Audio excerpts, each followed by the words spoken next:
What's up, everyone? Welcome back to another episode of Echoes of Elsewhere, where we dive into the abandoned, the forgotten, and the downright mysterious. This week feels a little bit surreal. I am still shocked that I am about to say what I'm about to say. I have a guest this week who needs zero introduction in the urban exploration world, a YouTube powerhouse, an abandoned mansion expert, a world traveler, and one of the biggest urban explorers out there, Big Bankz. Now, I knew this interview was going to be wild. I mean, this is the guy who sneaks into some of the most mind-blowingly massive abandoned mansions across the globe. He's turned exploring into a genuine art form, taking us to places most people wouldn't even dream of stepping inside. And his YouTube channel is pure cinematic gold. The storytelling, the atmosphere, the commitment. It's no wonder millions of people can't get enough. But here's a twist I wasn't expecting. Underneath the thrill seeker, the risk taker, and the guy who faces danger head on is one of the sweetest, kindest, and most down-to-earth people that I have ever talked to. We're not just talking about heart-pounding explorations today. We're diving deep. We get into the real story behind one of the biggest Urbex YouTubers out there, what it's really like traveling the world in search of forgotten places, and we even talk relationships, personal life, and what it takes to balance it all. Trust me when I say this episode is something special. So let's get into it. I'm pretty free all day. Okay. I'll keep you till midnight. No, I'm just kidding. How long have you been exploring? I always say 2016. Oh, wow. Yeah, that's when I was in high school. That's when I graduated. And my senior year was kind of like a rebellious year. So I was just doing local stuff. Like there was a nursing home in my hometown. And I just wanted to go with some friends, take some girls and scare them and whatever. Wait, what do you mean?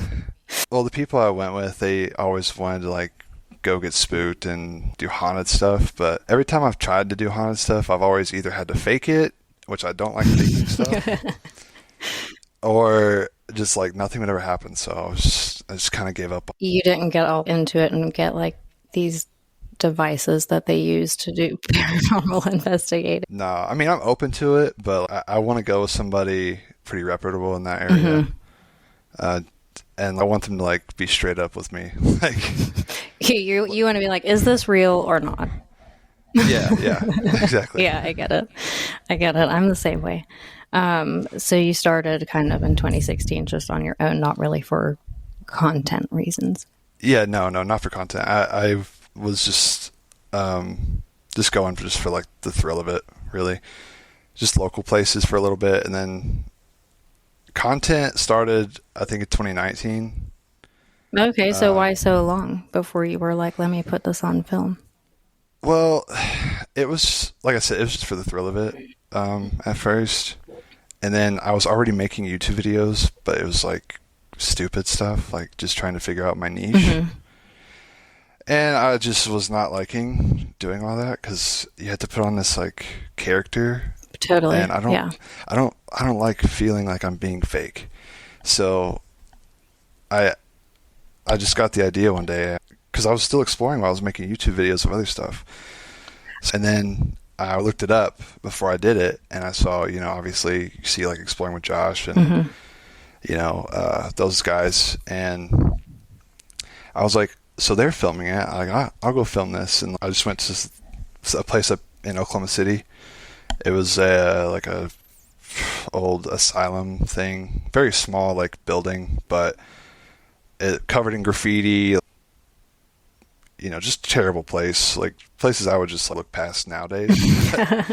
Like, I went there and I filmed it, and I think like I got my first like 1,000 views on a video, and then I started like looking at more other explorers that have posted videos before, and I made it a goal to go to Six Flags in New Orleans. Did you get to go? Yes. Have you been more than once? I've been twice. Oh, really? Did you film both times? I only filmed the first time. Okay. The first time was kind of a little bit more hectic because there was security.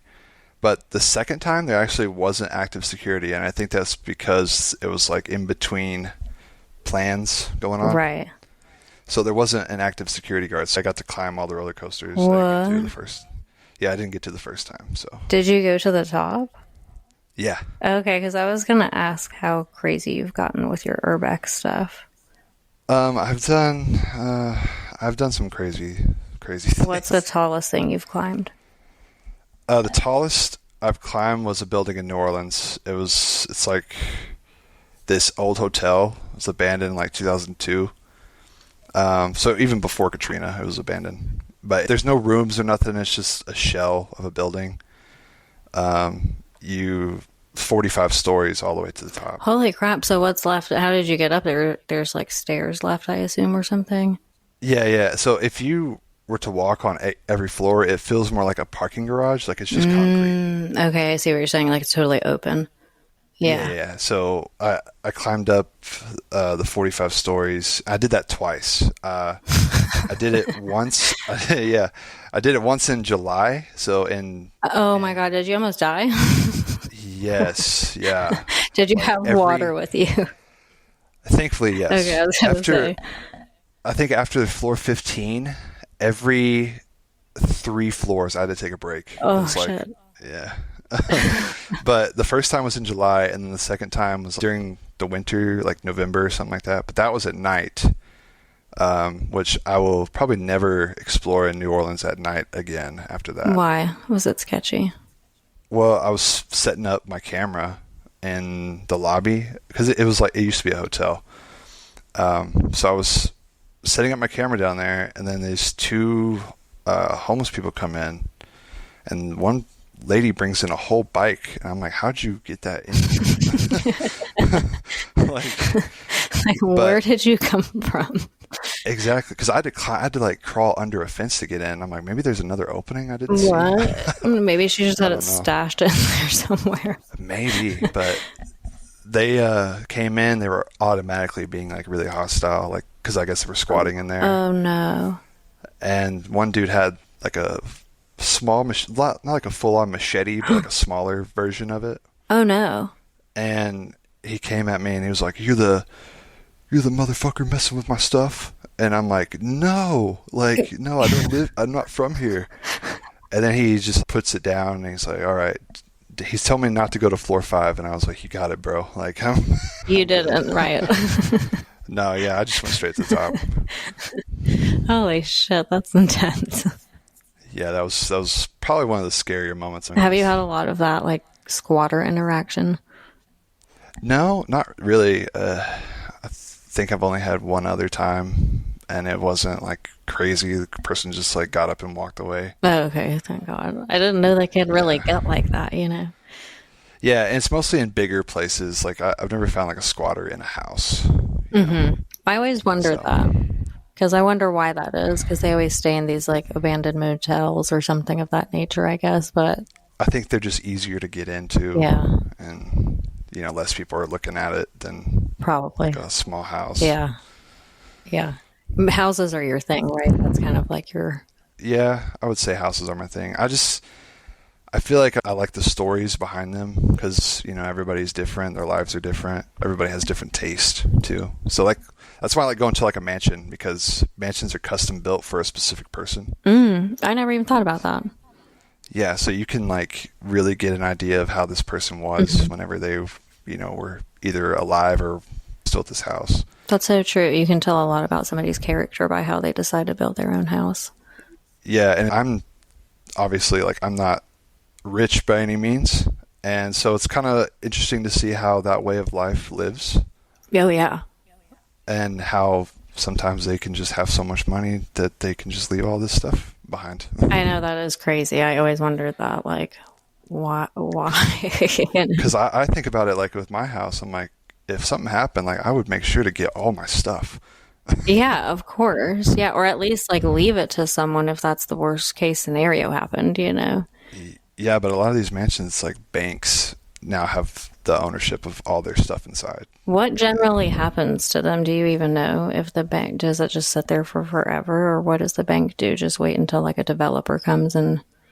Sometimes, sometimes they just sit on them forever. Like, I'm sure you've seen the Kenny Rogers mansion. Yeah. Okay, so that house was like bank owned for quite a while. After that Nigerian couple left, like they fled the country. Right. But the bank just kept the power on, didn't keep any security on, nothing like that. Let the grass was literally as tall as me. That's crazy. And we're talking like in the richest neighborhood in Atlanta. What? Is it like out in plain sight kind of situation, or do you have to know it's there? The gate is very obvious. I see. It's like a 20-foot gate. Holy shit. Yeah, it's the biggest house like right in that area. But the house got purchased last year, I think. Oh, really? Yeah, either last year or the year before it got purchased, and it's completely renovated now. Oh, really? But the bank had it forever, and because of that, the people that bought it got a really good deal on it. Wow. I think they bought it for like $3 million, but it's like what? It's like a $10 million house. Holy shit, that's insane. Yeah. I mean, obviously that's still a lot of money. I mean, it is, but that's like a steal. Mm-hmm. For sure. What is the biggest mansion that you've done? Oh, the biggest mansion? Mm-hmm. Definitely Linwood Hall. Really? How many like bedrooms, bathrooms type of situation? 110 rooms. What? 55 bedrooms. What? It's pretty well known spot up in the Northeast. It's not abandoned anymore. Wait, who did this belong to, or what is the story? The Titanic guy that was like an investor on the Titanic. Yes. Okay. So it used to be really popular in like the Urbex world a couple years ago, mm-hmm. But this foundation has it like getting renovated now. Which is really nice to see. I mean, it's a $200-something million mansion. Holy shit, that's crazy. Yeah, and it has 110 rooms, 55 bedrooms. What? It has a whole 1,000-person ballroom. Oh my god. Library, all the works. Wow. Yes, it's a 70,000 square foot house. Whoa. How long did it take you to film that? It took me 2 trips. Yeah, I was going to say, that takes days. Yeah, so I was in there the first time for like 6 or 7 hours, maybe 8. And then the second time was like a few weeks later, and I was probably in there for like another 4 hours. Wow. Yeah, just getting everything. I mean, that house was amazing. What's like your average time in a place? Average time? I mean, it really just depends on the place. Typically about 2 hours just to get everything. Like, because I like to really dig deep into like the people's lives, mm-hmm. and like show as much as I can. Yeah, get as much as you can. But I also hate it too, because like I hate dragging things out more than they need to be. You have like OCD. Yeah, kind of. I do that too. How do you usually go about deciding what to put on your videos? Because I'm sure that there's a lot of footage that you get that doesn't make it in. Yeah, I mean, sometimes, because I'm still young, so I don't know like a lot of what some things are in older houses. Mm-hmm. So I try to cut out things where I just sound dumb. And you're just asking yourself questions, basically. Yeah, or if it's like a long pause and I'm like what do I say? Oh, that's funny. Have you ever thought about doing like a blooper reel where it's just those moments? Like, Oh yeah, definitely. I think that would be Definitely. so entertaining. Probably should. And I have like me and my friends, we're all pretty like goofy whenever we're exploring. If I just had like the background of everything my friends say, like, Like all the background conversation going on. yeah, it's hilarious. Do you generally always explore with a group of people? I I don't necessarily like going with more than like 3 people. It's typically getting a little bit too sketchy after that. I mean, there has been times where I explore with my entire friend group, which is like 8 of us. Oh my goodness. How do you get away with that? But we all go at separate times. Oh, okay, I was going to say, like, people got to be the lookout. Yeah, so like 2 of us will go in, and then we'll wait another like 20 minutes, and then the next 2 will go in. That way it's not like 8 Super people obvious. walking down the street at once. Yeah, I was going to say, how do you even stay quiet when you're trying to, Oh, it's difficult. It's difficult. And also, it's just hard like not to get in other people's way when there's so many people. That's so true. Do you go often with like other explorers that are trying to kind of do the same thing you do, or do you just have friends that go with you that don't care about documenting? Well, most of my friends, they document it too. I mean, my best friend, he lives in South Carolina. Oh, really? He That's where I doesn't live. Yeah, he doesn't do videos, but he just does pictures. Oh, gotcha. But he's really good at video, so sometimes he helps me out with getting shots. And me and him are actually doing a big Italy trip next month. Oh, really? Yeah. Has he traveled with you before? Yeah, he's gone to Italy with me before. Oh, you've been there before. Yeah, I've been all over Ooh, Europe. okay, nice. He came out to Oklahoma, and we did a road trip back to South Carolina. Oh, fun. Yeah, we've done a lot of stuff together. So he kind of got to cue you in on some spots here, I'm sure, that he knew about. Oh yeah, I'm always in South Carolina. Are you really? Always. Oh, you should let me know. I would love to go exploring with you. Yeah, that'd be cool. That would be yeah. so cool. So Like cool. we're always in like the Columbia area. That's where I live. Really? Yeah. Okay. You might know my friend. He goes by Peril Photography. I don't. That actually does not sound familiar. Yeah, he's like my best friend. Oh my gosh, I'm And, going to have to look him up. How do you guys know each other? Through kind of Urbex or? Yeah, we just met through, I think, Facebook, I want to say. Oh, okay, gotcha. And then we met up in Columbia, and we went to a place together, and we've just been friends ever since. Oh, that's so cool. How long have you guys been friends? Shoot, it's been probably 3 or 4 years now. And he's been up there too, so I'm sure you've taken him around like Oklahoma and stuff. I've tried to. We don't have a lot of stuff here. Really? Yeah, all the stuff here is pretty run down. I mean, there's not a lot of you won't see a lot of 2-story houses in Oklahoma. Really? In general. Yeah, there's mostly ranch style houses everywhere, and it's pretty flat. We get tornadoes, so. You've never seen one though, right? I've never seen one, but houses out in the middle of nowhere always tend to get hit by them. So I assume where you're at is not in the middle of nowhere.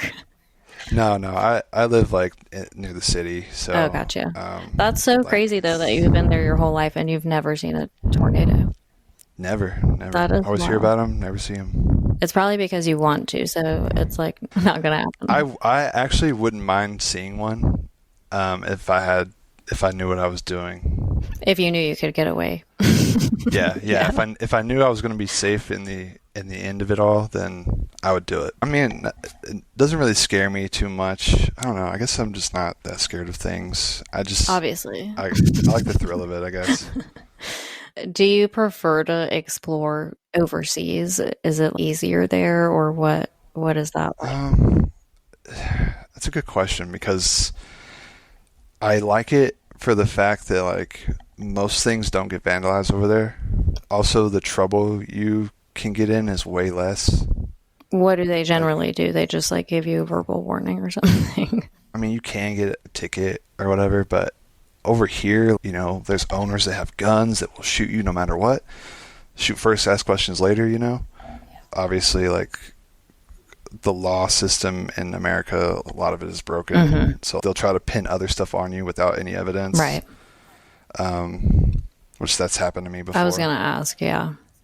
But I like the stuff here. I love the stuff in America because obviously, like, I can read things. That's such a good point. You're like, I know what I'm looking at. Yeah, it's also more familiar, you know. Right. I totally get what you're saying. Do you still have a bucket list at all since you've kind of traveled everywhere, or have you hit every spot? I want to go to Japan. I still haven't gone there. Okay. I'd really like to go to China when things are kind of more settled down. I mean, I have other trips planned this year for like some bucket list things. Like I'm going to the Caribbean to do some exploring. Ooh, really? Yeah, and it's gonna be fun. It's probably gonna be a little bit more scary because, you know, the Caribbean's a bit different. Yeah. They have more gangs and stuff in the Caribbean than they would in Europe. Yeah. But the places there are just incredible, and it's like a jungle, which makes it even more amazing. Plus, I've done Caribbean before, and the water is just gorgeous. Yeah, you don't get that over here. Yeah, like I did an abandoned resort in St. Thomas, and it was right on the water. The water was crystal clear, blue, like wow, so gorgeous. Was it still pretty intact? Oh, very. There was still stuff left behind and everything. Oh, really? Yeah, and they didn't even care. There was like workers there. They were just like, yeah, whatever. What the hell? What? Wait, what happened to this place? I think it's getting renovated. Oh, it is now. I think it's being renovated now. I'm not 100% sure. What happened to it to begin with to leave it abandoned? I want to say a storm. Oh, okay. I want to say a storm kind of did some damage to it, and then they kind of had it closed down for a few years. I see. So I mean, like after that, you know how water does. A lot of stuff got moldy, and so it's caused them to have a lot more to do than they originally did. Yeah, a lot more funds to put into, probably. Yeah. Is there a favorite spot that you've done? Yes. Well, there's two that I have to put next to each other. Okay. My number one favorite house is this fashion designer's house in the Northeast. Oh my gosh. Yeah, it's incredible. It's better than anything I've seen in Europe, and thankfully at the time I went was before the big crowd came through, because you know, I mean, you're from the South, so you know there's not like a ton of explorers down in the South. Right. Up Northeast, it's like that's where everybody is. Yeah, I've noticed that. Yeah, so this house, once it got found, it was flocked, but I got to go to it like right before that happened. And I got to see everything before everything was stolen, before like it got wrecked. It's still in very good shape, but just like a lot of the cool stuff was stolen. Right. But I mean, the man that owned that place was a character. Like he was a fashion designer. He was an artist. So like every piece of artwork in the house was his, and we're talking like 10-foot canvases. Oh my God. Like massive paintings, and this house was all like custom made to him. These crazy chandeliers. Holy shit. Was everything like very eccentric? The most eccentric you could think of. Oh my gosh. I'm going to have to go look at this video. Yeah, and like there was a 1960s Mercedes-Benz left in the driveway. Wow. There was like awards from Rome. He was in Vogue magazine several times. Wow. Just for his dresses and stuff that he made. He was an amazing guy. And it's funny because he has a blogs written right now that he's still alive. He left the country. He is? Yeah. Oh my gosh, I assumed like he died or something. No, he's 93. He what? left the country. Yeah. He left the country in 2019 and just didn't come back. Why? You don't know? Well, COVID kept him away at first. Yeah. But then after COVID settled down, he just decided not to come back. Well, yeah, he probably settled in wherever he's at. Yeah. He wrote a blog even about my video. What? Yeah, he's pretty mad, but He was mad. he's Oh, no. he's definitely a little off his rocker. He said he was going to sue me for $500 billion. What the hell? He also claims he's from another planet. So Oh, Jesus. yeah. Oh, my gosh. I'm going to love this guy. Yeah, I'll send you the information.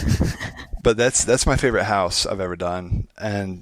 But my other favorite place is a theme park in Turkey. Ooh. A very, very risky explorer. Ooh. And it was incredible. Like, it's the second biggest theme park by like size Really? in the world. How similar are the theme parks there? I mean, this one is very different from others because this one's all dinosaur themed. Oh. So there's giant, like, life-size T-Rexes, long necks, like, all around the park. Wow. And there's, I think there's 4 buildings, and they're massive buildings. We're talking like mall-sized buildings.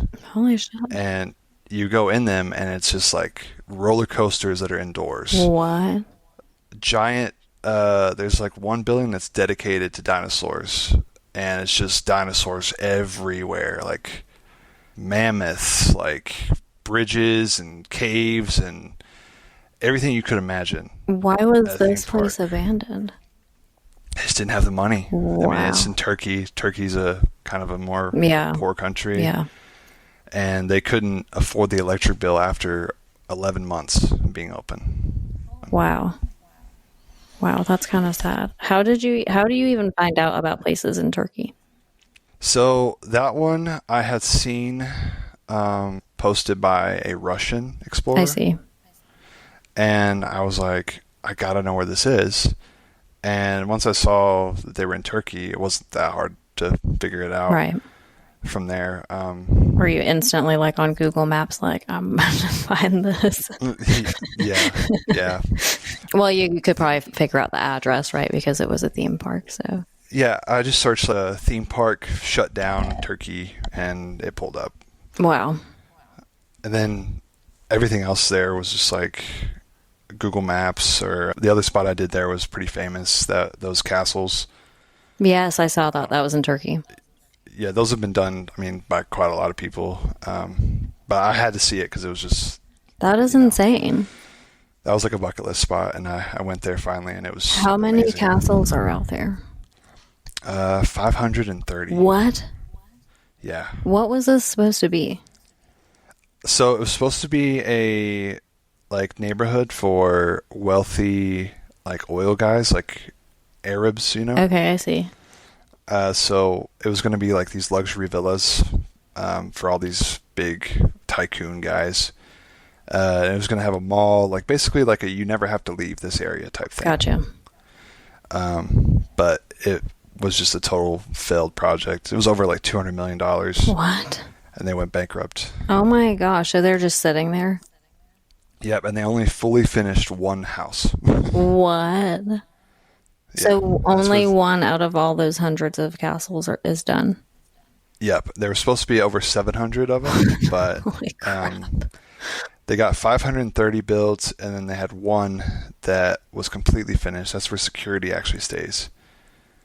But security doesn't even drive around that place. Really? Well, how do you... I don't even know how you patrol a place that has 500 castles or whatever. Like, I don't even think they really care. I mean, why would you? There's nothing there, I assume. Yeah, there's not really anything there. I mean, most of the buildings are just shells, but it just looks cool because they're so close to each other, and they're all identical. Yeah, it looks really kind of trippy in a way. Yeah, and it's in the mountains, so I mean, you get a beautiful background too. Yeah. And it looks kind of like it's in the middle of nowhere almost. Is that right? Oh yeah. Definitely. It's definitely like you're not seeing anything until you get to those, and then you come up on this little town right after. Wow. Yeah. How long do you have to kind of drive in the middle of nowhere before you see them? I want to say, because there's 2 different developments I see. by the same people that were abandoned. The other place has 150 houses. What? Yeah, and it's also the same deal. And they're about 30 minutes apart. Did you go there too? Yeah. You got like the 2-in-1. Yeah. We saw that one. That one is super easy. You can drive up on that one. There's no security on that one. Nice. Is there anything in there? Or are those finished or?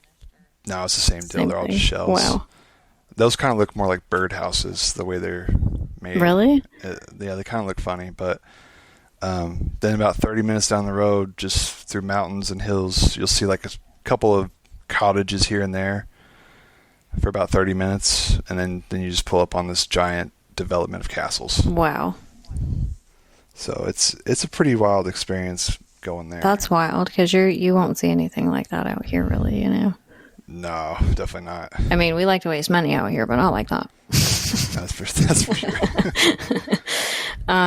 You brought up that house that's your favorite, and that guy has a blog, and it made me think of this blog that I actually came across recently, which I'm sure has maybe been controversial for you because this guy's out here like, yeah, I know. You know what I'm talking about. He's like geolocating your shit and putting it out there for the world to see or whatever. Oh, is he still doing it? I don't know if he's still doing it. I didn't look and see what his most recent thing was, but I saw that he did several of yours and like some other people's also on YouTube that I assume are bigger YouTubers. And yeah, I kind of got mad about it. I was like, what the fuck are you out here doing? Yeah, that guy, I've tried talking to him and I'm like, hey, like, I get what you're doing. You want to expose me or whatever. But like, what you're doing is doing more harm to the places than me. Yeah. Well, he was mad because like, okay, I want people to understand why I don't tell the full truth on some videos. Right. Yes. Do explain, because that is one of my questions. So a lot of people will get mad at me saying like you're lying or whatever, but I get that. The point of it is if I tell you the correct history on this, it's going to make it so easy for you to find it. Yeah. If I tweak it and kind of add in a couple things that aren't really tied into it, then it's going to make people, because I have more vandals watching my stuff than anybody. Yeah. So I'd rather you want to make it harder. I'd rather steer a vandal and a thief in a different direction than towards the house, because I don't want to see them get ruined. I just thought of something that I didn't really put into perspective before either, because there's a difference between vandals and thieves, just based on intention, obviously. But because I'm not a thief, so I don't go watching these videos with that intention. But I guess that makes so much sense because I didn't think about it from that angle, that people who want to go steal shit from places, you're like a gold mine.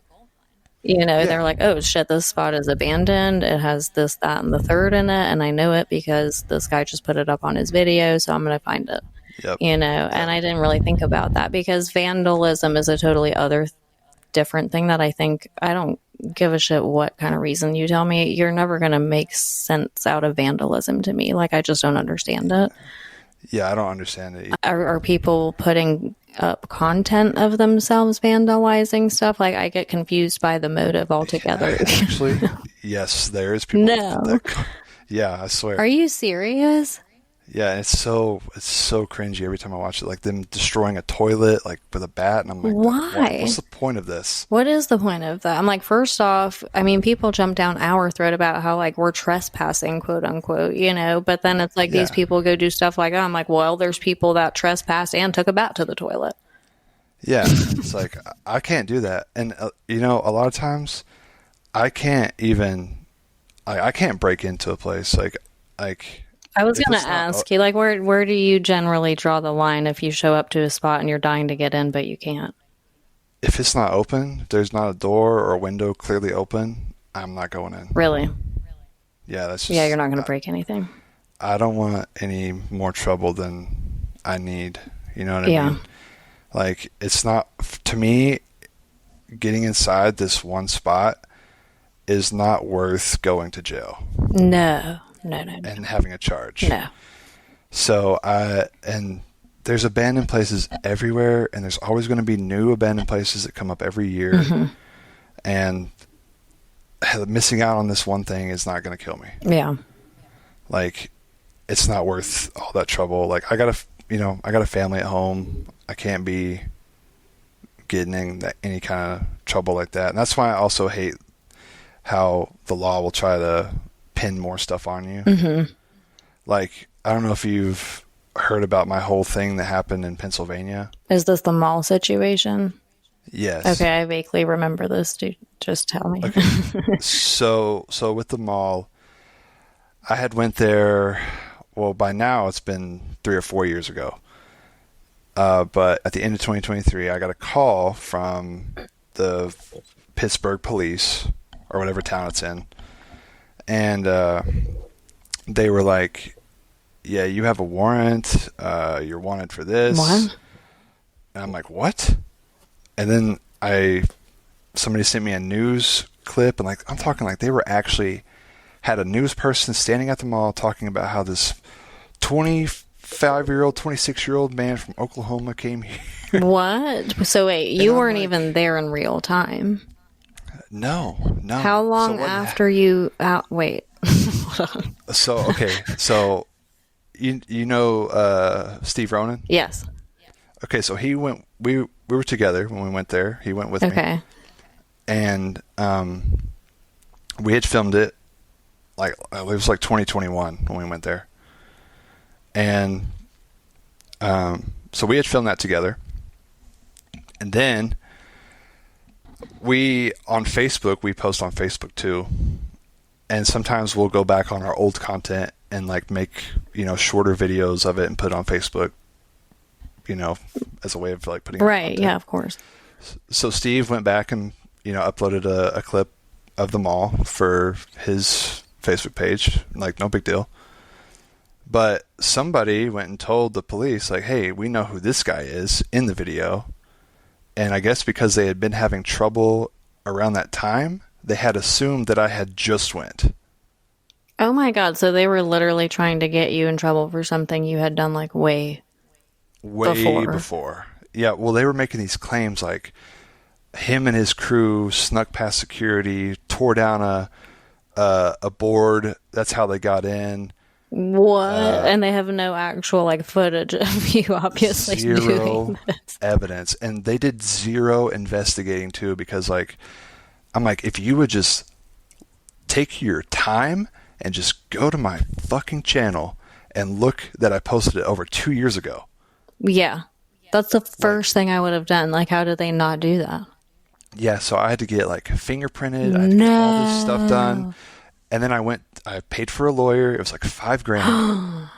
And then I literally just to be in the courtroom for 5 minutes and then say, oh, statute of limitations. All right, dismissed. Are you joking? Yeah, I was this is so ridiculous. And you had to go all the way there, I assume. I had to go all the way up there. Yep. I had to pay for a flight. My God. All that stuff. It was so annoying. That's ridiculous. Especially, yeah, I'm sure in the video too, can you not tell that the mall is not completely boarded up and you're not Yes. peeling some sort of board on the place? Yeah, I tried to explain to them too. I was did you even watch the video? The mall is in pristine condition when I'm in there. That's crazy. They didn't even look at the video. Yeah, and at the time of this whole thing, the mall was destroyed. Everything graffitied inside, broken glass. And it wasn't everywhere, like that when you went there. But yeah, in my video, it was clean, pristine. Oh my God. What the fuck? I'm it just pissed me off that they didn't try to even do any investigation. No, because it's so obvious. They were just reaching. Yeah. Has that ever happened to you again, or is that the only time you've had something like that happen? That's the only time I've ever had to go to that extent. I've had people reach out to me saying they're going to do something, and then nothing ever happens. Have you had people be can you take this video down or anything like that? Yeah, and I usually comply if they, because I'm not looking for trouble, and yeah. I'm not a lot of people think I'm solely doing this for money, and I'm really not. If I had a video that was doing really good, and an owner hit me up and was take this down now, I'd You'd I'd take it still do down. it. Yeah. Yeah. Is there an instance where someone has asked you to take something down and you didn't? There was one, yeah. Really? But I only didn't take it down because there was already like a bunch of videos of it. Yeah, so what does it matter to you? Like, Yeah. not what does it Yeah. matter, but, obviously they can't get everybody to take it down. So when did you go, like, viral, we'll call it? My first viral video was actually a TikTok. Oh, really? Yeah, and it was a prison that was in Louisiana. It got demolished recently, unfortunately. It was one of my favorite prisons I've ever done. But it was like a maximum medium security prison, so it was fairly large. Gotcha. Had a lot of stuff in it, had all like the uniforms. I mean, it was a great place. Oh, really? And I filmed a TikTok of it. I just posted it one night and woke up and it had like 2 million views or something. Holy like that. crap. And you never had gone viral before that? Yeah, I never had gone viral before that. And then everything I was posting wasn't like crazy viral. Like, get a couple 100,000 views here and there. And then I posted a YouTube video of that glass mansion. Yeah. That I did a while back, and that got like 1 million views in a week. Wow. And then it's just, it kept shooting up from there. But the first time I went like viral was, I want to say 2021. I had posted a hospital on TikTok. And it was the same deal. Posted it in the middle of the night, just like a whatever. Not even thing. really probably expecting anything. Nah, it's just like posted it, went to sleep. And then when I woke up, it had 50 million views. What? Yeah. Holy crap. That's insane. Yeah, and my TikTok had 1 million followers, and I was like, what the Wait, do you remember what you had before? It was like 40, 50K. Wow. Yeah. That's crazy. It wasn't quite 1 million when I woke up. It was like Pretty close. like 800,000 or something like that. Wow. And just throughout the day, like it hit 1 million. Wow. So how do things change? Do things change kind of instantly at all, or what kind of happens? See, honestly, that didn't do much for my YouTube channel because I don't get paid off of TikTok. Oh, you don't? No, I don't really care to. I mean, Do you have the option to, though? I do have the option, and I have gotten paid off of it before, but I don't know. Like, I'm not too concerned with it if I don't get paid from TikTok. Why is it like less appealing, or is it just like less? It's just there's a lot of saturation. I see. Like a lot of people doing the same stuff. I feel like I started a trend. Yeah. And everybody kind of does the same style that I did. Yeah. And I mean, if you take nearly every TikTok video of an abandoned place and put them all on one page, you really couldn't tell whose is different. You're right. Well, it's also There are short form too, so it's kind of hard to like.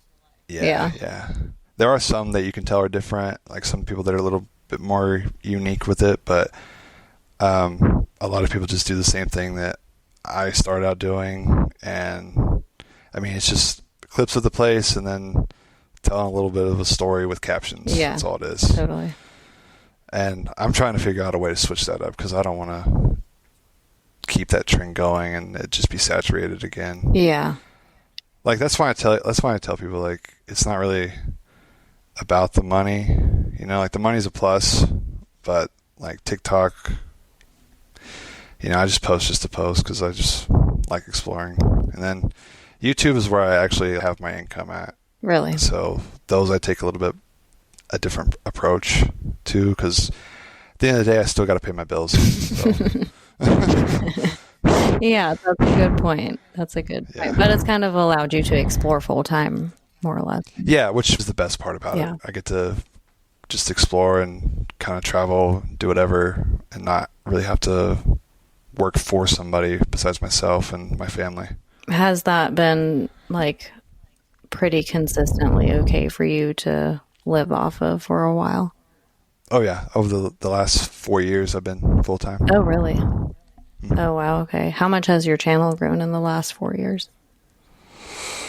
I think I hit 100K subs in 2021. Right now I have In 2021. Hold on. Yeah. Oh my God. So you've had, wait, because you're at what now? Like 600,000 something, right?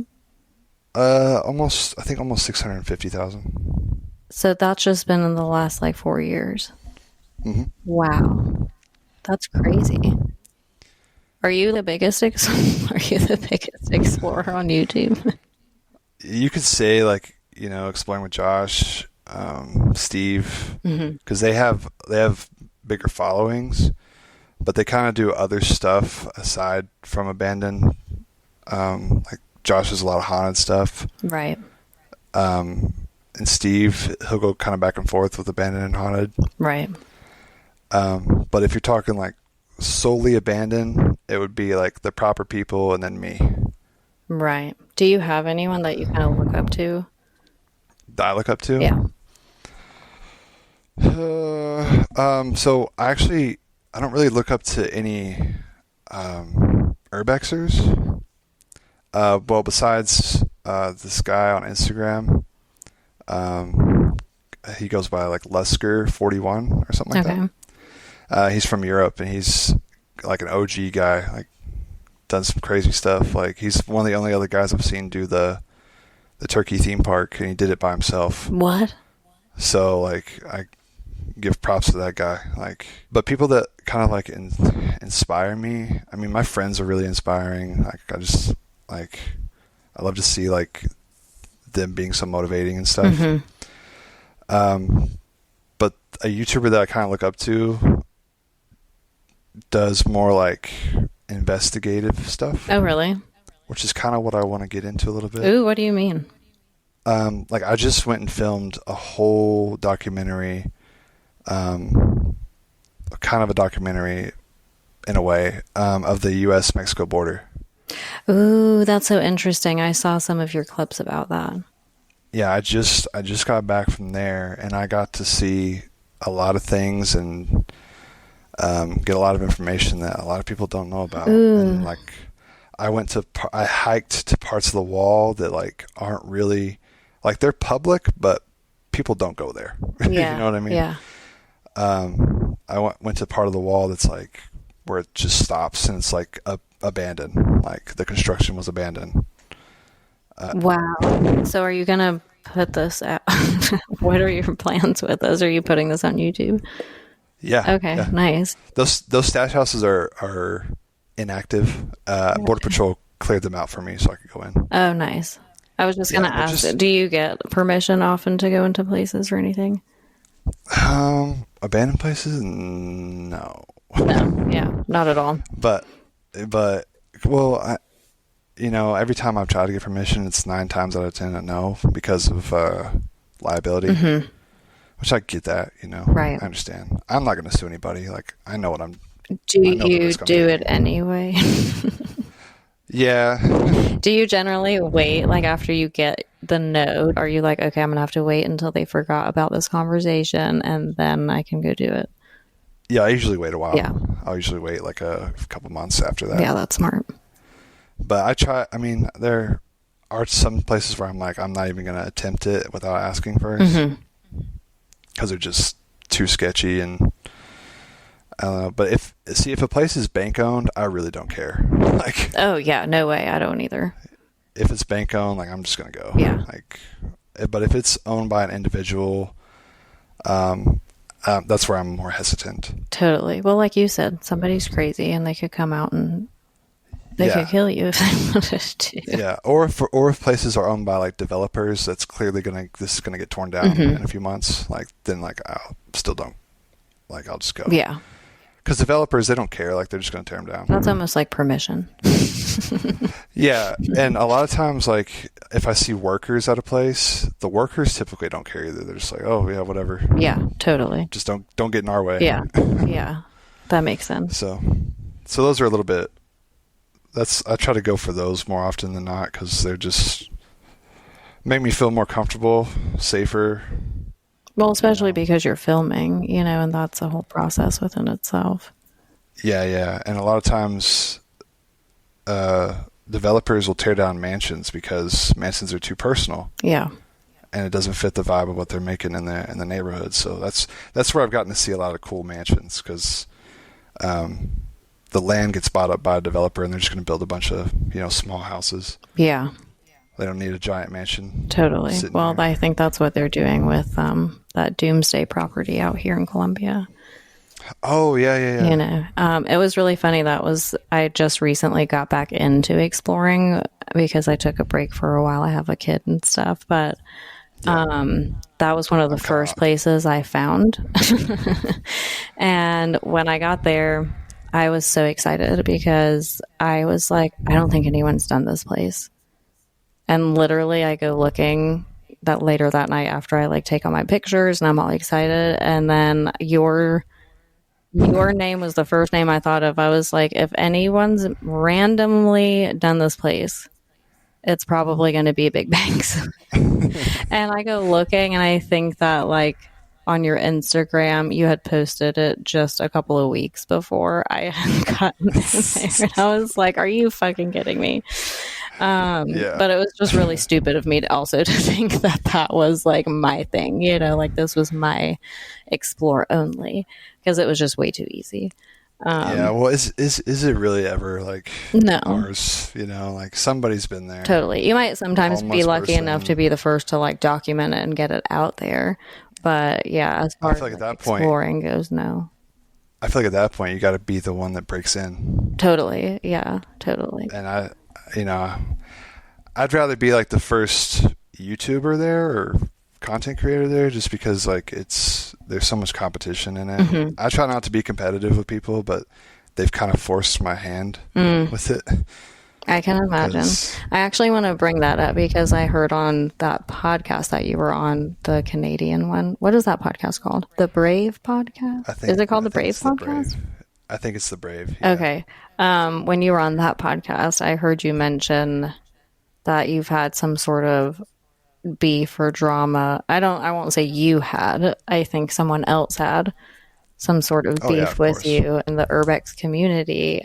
I want to call it jealousy, that there's people out there, I guess, who have kind of tried to prevent you from getting to spots or experiencing 100%. Them accordingly. 1000%. Right. Why is that a thing? I think people don't like to see that I make money on it. Does this person not? Well, there's more than one people. Oh, I see. More than it's people, not a person. Yeah, I've kind of had to get my guard up a lot with new people or whatever. It sucks because I wish I could just tell people there's no need to be jealous. I'm not this person you're perceiving me to be. Mm-hmm. I'm just trying to have fun. Yeah. You just love to explore. Yeah. The money side of it, of course, like I said, I got to pay my bills, but it didn't start out like that. And a lot of people don't realize that it's hard. Yeah. And it's honestly the most stressful job I've ever had. Mm-hmm. It's not easy to stay relevant with all these other people coming in and doing it. That's true. And, I have a family. I have a son. I have, my fiance. I have animals. I got a house I got to pay for. Yeah. I got all this stuff too. And when people purposely steer me in the wrong direction, that's messing with your money, with my income. Yeah. And it's not cool. And sometimes it's people that have they've already been here. They've already posted a video. They've already gotten their hundreds of thousands or millions of views or whatever. Yeah. So it's why is it such a big deal to you now? Well, that's what I don't understand, because I feel like everybody has such a different take on things that even though it is really saturated and there are a few people who may not stand out as much as others because they are similar in some regard, I feel like there's still enough room for everybody kind of situation. And you obviously have the following that you do, and you've gotten to where you are for your own personal reasons. And to prevent you from going to a place, I just feel like is so, it seems like it's in vain, you know, because you get to travel and you get to go to spots that a lot of people don't actually get to go to, especially not before you, I assume, not in this country anyway. So Yeah. I don't know. I don't. Well, I've learned to keep my circle small. I've just been, I mean, that's happened to me so many times, like people trying to steer me in the wrong direction. That's sad. So I'll give an example. I did a 3-week trip to France. Plan was to go to France, into Italy, into Switzerland, and then back to France. And we did that, but every spot, like I'm talking every spot that was given to me was not possible. What? And when I had shown a picture of one that I actually was able to do, it's like they forgot that they had sent me it, because they were like, oh, I'm surprised that's even still possible. And I'm like, then why would you send it to me? Yeah. If you don't think it's possible, why would you send it to me? Yeah. Like, that's so intentional. Yeah. Feels like you're kind of setting me up here.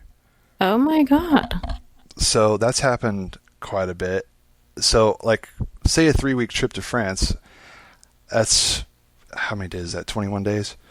I was like, okay, if I'm here for 20 days, or however long, I can get, you know, a video a day, maybe a video every other day, because obviously not everything's going to work out. Right. You're expecting to at least leave with like 15 videos or something. Yeah, that was my goal. My goal was 15. Yeah. Because I had been to France for 2 weeks before and got 15. Wow. You know? You were like, I'm hustling. Yeah, this time around, I was like, I can get 15 or more. Yeah. And that was not the case. I left France with 3 videos. No. Thousands of dollars wasted. Oh my God. Everything like that. And it's funny because the 3 places that I did, they were steering me in the wrong direction to not go to them, saying like, oh, they're alarmed, they're watched, they got all this, they got all that. And then when I go to them, they're fine. Oh my God. But the ones that are like, oh yeah, that should be good, not possible. What a dick move. Yeah, so it was just... That's just an asshole to be an asshole, and I don't like that at all. Yeah, and then that caused some turmoil between me and the guy I went with. Oh no. And yeah, so there's a friendship that I lost there. Oh, that sucks. But it's not all my fault, you know. A lot of the stuff was being pinned on me, of course, over that. Yeah. And I was like, I can't control any of this. You poor thing. In a way, I feel really bad because, listen, I'm going to be honest with you. For a little while, I think that I was just hearing a lot about, like, you know, and not that it's completely your fault, obviously, but because of your following, and you put up a spot and people get too curious, and some people apparently are really good at like geolocating shit or whatever. The guy was really good. Yeah, and they get blown up, you know, and ruined a lot of times and whatever. So of course, inevitably, you become the root cause of the problem, kind of thing. And I kind of had that for a second, because I was like, you know, there is a sense of carelessness to some people that do things, and I'm not saying that's you, but I understand your position, though.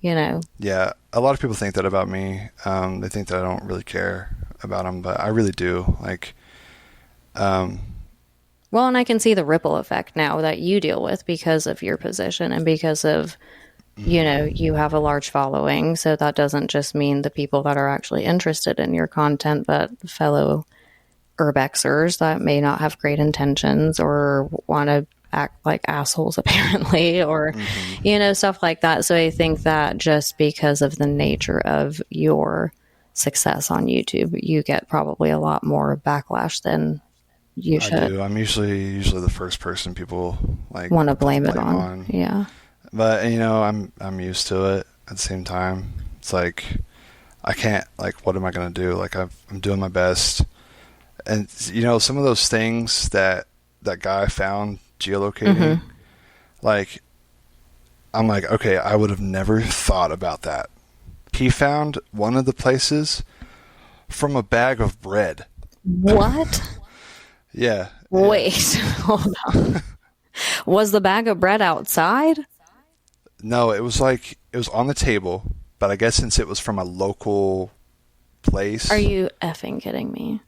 That he zoomed in that far, enhanced the picture, read the name, and got the place. And I was like, okay, if you're going through all that, props to you. Cause like, what does this guy do for a living if he has this much time on his hands?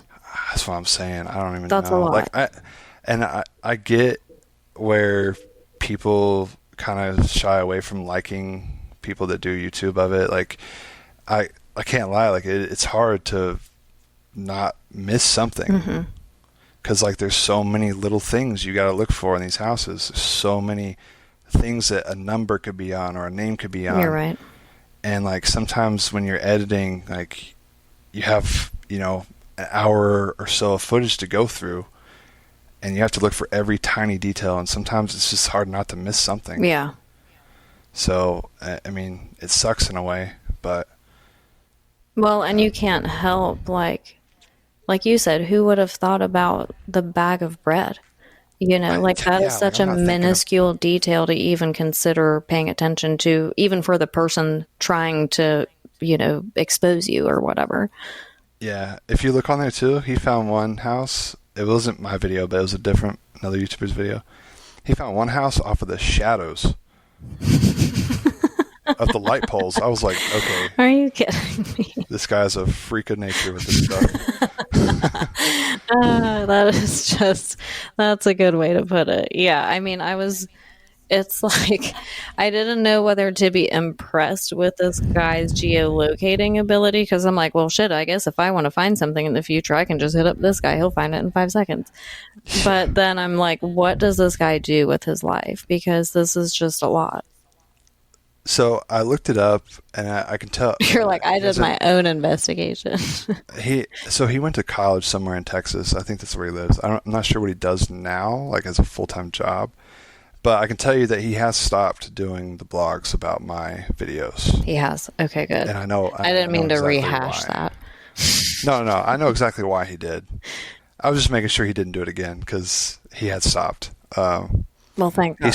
He stopped because obviously he's giving out the addresses to these people's homes. Yeah, you idiot. Like, what? Did he not think about that?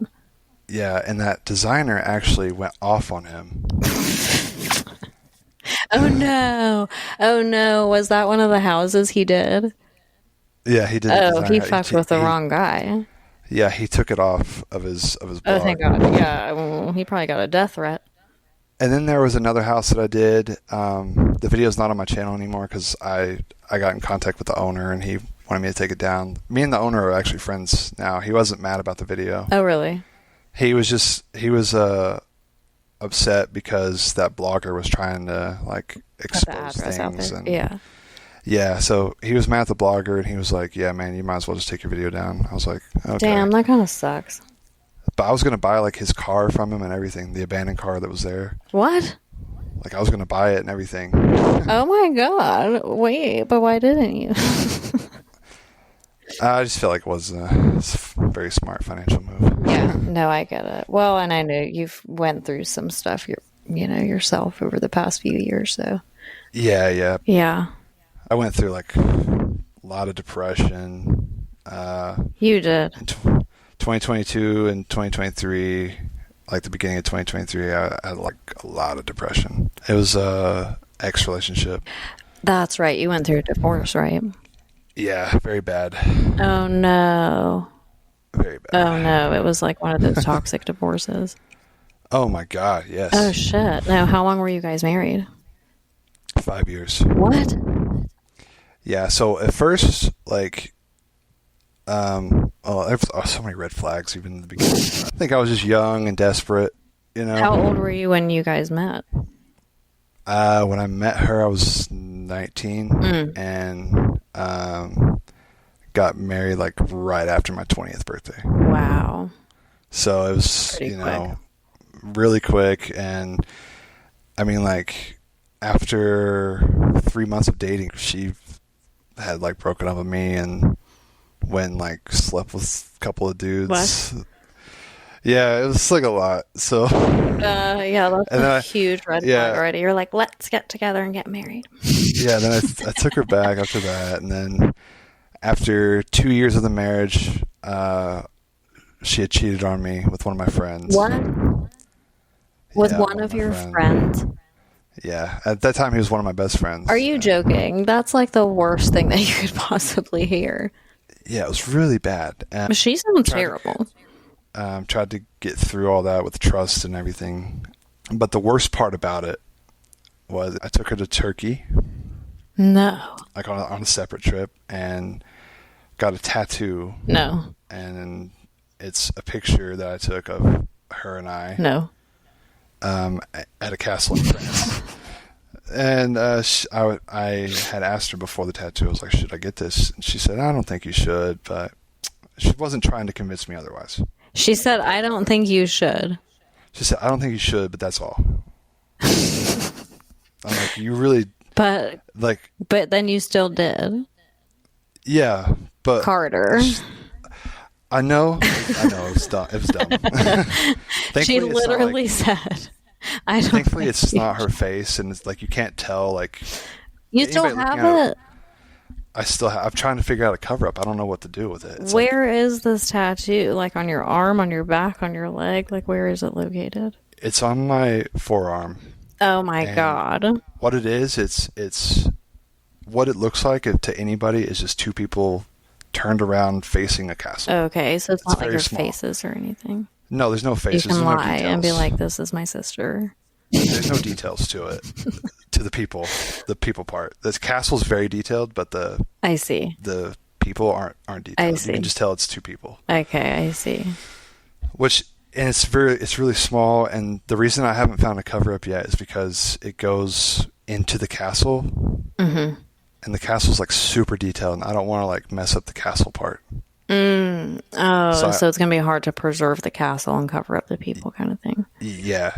What about your fiance today? Does she get bothered by the tattoo or does she ever talk shit to you about it? She's not bothered by it. She knows that it was like a dumb thing. Yeah. And she knows like I want to get it covered up. So it's not like a big deal because if it was like a face with Or if it details, was like I'd be her name or something. yeah, I'd have gotten that covered up a long time ago. Yeah. But since you can't tell, like I just want to figure out a good way to preserve the castle Yeah, I understand. because I paid a good amount for this tattoo. It's very very good tattoo. But there was that part, and then she was also convincing me to buy a cruise, like for us to go on a cruise and like, take her parents to. And I was doing really good financially, like making pretty good money. And she was getting like Botox without like asking me. What? And I was like, how much was that? It's like, oh, like $1,000. I'm like, are you kidding me? So But then, she's like, just spending your money, yeah, but if I wanted anything like that, it was like a big deal. but it's your money. But it's my money, yeah. Okay, I love this. Yeah. Right. So, yeah, then I bought this cruise, and the bad part about the cruise was that I booked it under her cruise account, and they're non-refundable. So I couldn't change it to somebody else. Oh And no. I was like, well, I'm not going to let them just have fun on my watch, on my money. No way. I'm going to go too. I'll just. What do you mean? I would have been like, fuck the other 3 tickets. Y'all are disinvited and I'm going by myself. But I couldn't do that because it was on her cruise account. Oh shit. Yeah, So you I couldn't even change go it. by yourself. Damn. I couldn't, no. So I went, but I was like, I'm just going to do my own thing. Like, Is that what you did? yeah, I just went and kind of did my own thing. What the hell? She sounds like the worst person. I hope one day she listens to this podcast and she hears It's very bad. She also didn't want me ever putting it out that she cheated because she just wanted Too to bad. We know herself. you're a cheater and you're a liar and you apparently steal Well- people's money. Well, like at first I was like, I'm going to be nice. Like I'm not going to Like, I'm going to be a bigger person here and be, you know, more mature and stuff like that. And then I realized after being in a relationship with my fiance now, we've been together for nearly 2 years now, that I have a lot of traumas from it. Yeah. And they show up sometimes, and I hate when they show up. And then Sure. it makes me think, like, why was I ever put myself in that position? Yeah. Like, to just be trampled on. Like, it Totally. sucks that I did that to myself. And that's what sucks the most, is that you kind of trusted someone not to do that to you, and they did it anyways, you know, and I think that's the most hurtful part of breakups oftentimes is, you know, cheating or not, there's usually a sense of disappointment there. And then how I found out the last time when the split up actually happened, we were on a plane. I'd bought her concert tickets. Like, see, I was just buying her stuff. Jeez Louise. I'm going to need you to get your fiance on this podcast so I can make sure to ask her 27 questions and screen her properly before y'all get married, because I think your radars are off. No. So I'm glad. It's like, I hate that I had to go through everything, but I'm glad I did, because now you know better. I know better. And plus, my fiance, I think it was always supposed to be her. Right. You guys are like high school sweethearts or something, right? She was my first girlfriend ever. Really? She was my very first girlfriend ever, first kiss, first everything. Oh my God. Yeah, like, she was my first everything. She taught me everything I know about love, really. Oh my God, this is the sweetest story. And wait, well, how old were you guys when you guys first met? I was 15. She was 16. Did you meet in school? We met at church. Oh, really? Yeah, we met at church, and we kind of hit it off from the beginning. And wait, why did you guys break up to begin with? Well, she had kind of a little bit of a rough home life at that time, and like dealing with depression and stuff at a young age. I see. It's difficult, you know. Yeah. So her deal was she wanted to get away, but obviously if she had to get away, I couldn't come with her. Yeah. And she was already graduated. I wasn't graduated yet, because she's a year older than me. Oh no. And so she felt like she couldn't treat me how I needed to be. I see. And so she left, and then she felt like she needed to, if she was going to be in a relationship, it needed to be somebody that wasn't like, that was more on her level at that time. So after a little bit, she met this other guy, and then they moved to New Mexico, and that was a whole bad deal because he was terrible for her. Really? So you guys basically went through the same shit while you were apart. Yeah, every relationship we were both in was just like bad news. Since we had left each other. Yeah, like nothing felt the same. Like, you know, you try to find them and other people, and you just can't. Like, we used to write love letters to each other in high school all the time, and like I tried doing that with other people, and it got looked at as like a joke. Oh, I hate that. And even today, we still write each other notes now. That is the sweetest. Back together, like we'll write each other letters and just give them to each other, even if we're just in the other room. How did you guys end up reuniting? Did she find you, or vice versa? Well, we hadn't spoken for like 9 years. Wow. Because she had left. She also had a baby. Oh wow. And the whole time it's crazy because like when she had her baby, I was like, I wish it was mine, and lo and behold, he is mine now. Oh, that's sweet. Oh yeah, so you have you have a stepson. Yeah. Okay, yeah. I see.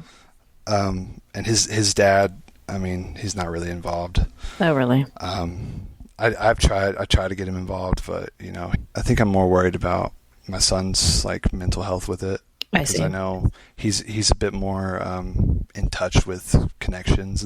My fiance is very in touch with connections and how people are with each other. Like, and I totally agree with it. You know, she wants to be close with her mom, her dad. She wants to know like their stories and everything, and wants to be close with everybody. And that's, you know, it's a beautiful thing. Yeah. And he's the same way, but he knows who's there for him. Yeah. And I've told him before, like, you don't have to call me dad, but, you know, just know, like, I'm going to be that for you. Does he call you dad? He won't say it directly to me, but he'll refer to me to other people. That's sweet. And like I took on this role, like never having been around kids before. Yeah. And you're how old are you? I'm 27. Okay, and you were how old when he came into your life? I was 25. You're 20. Did you ever think about having kids before, or? I've always wanted kids, but in the marriage, she was like very anti-kid. Really? So like, which is a good thing. I'm glad I never had a kid with her. Me too. That would have been terrible. Could you imagine owing her child support? Oh my God, she wanted alimony out of it. But good thing about Oklahoma is it's one of the only states where cheating on your spouse is a felony. Wow, really? If it's reported, yeah. But I was like, I threatened it. I was like, don't make me report this. Like, you're not getting alimony. I already have to give you like half of the bank account, which sucks. At least you had something. You had some kind of ammo. Yeah, it was just such a bad situation. It put me in a lot of depression, gained a lot of weight during that whole time. And it just sucked. Also, I could never talk about, this is one thing people don't realize how serious it is to me. So, Urbex, that's what we do. That's what we love to do. We love to go exploring. Yeah. In that relationship, I was not allowed to talk about it. What? Because it was just annoying. I mean, it's like, how do I tell you what I did today if that's what I did today? This sounds like the worst person alive. No, seriously. How did you stay with her for so long? What the fuck is going on here? Because it was marriage, and like I thought, like, you have to work through stuff, and things will get better. But obviously, that just baffles me. Like, I just can't imagine. Because I'm sure, especially if first getting into Urbex, I'm sure that like your passion for it just, poured out of you. So I can't imagine silencing that in any way, especially not out of my partner. Like, you want your partner to be excited about what they're doing. Yeah, I felt so alone a lot in that. That's sad. I mean, it is what it is. It kind of helped build me to who I am now. And thankfully, like, I've learned a lot from that stuff. And it makes you appreciate your relationship now so much more too, I'm sure.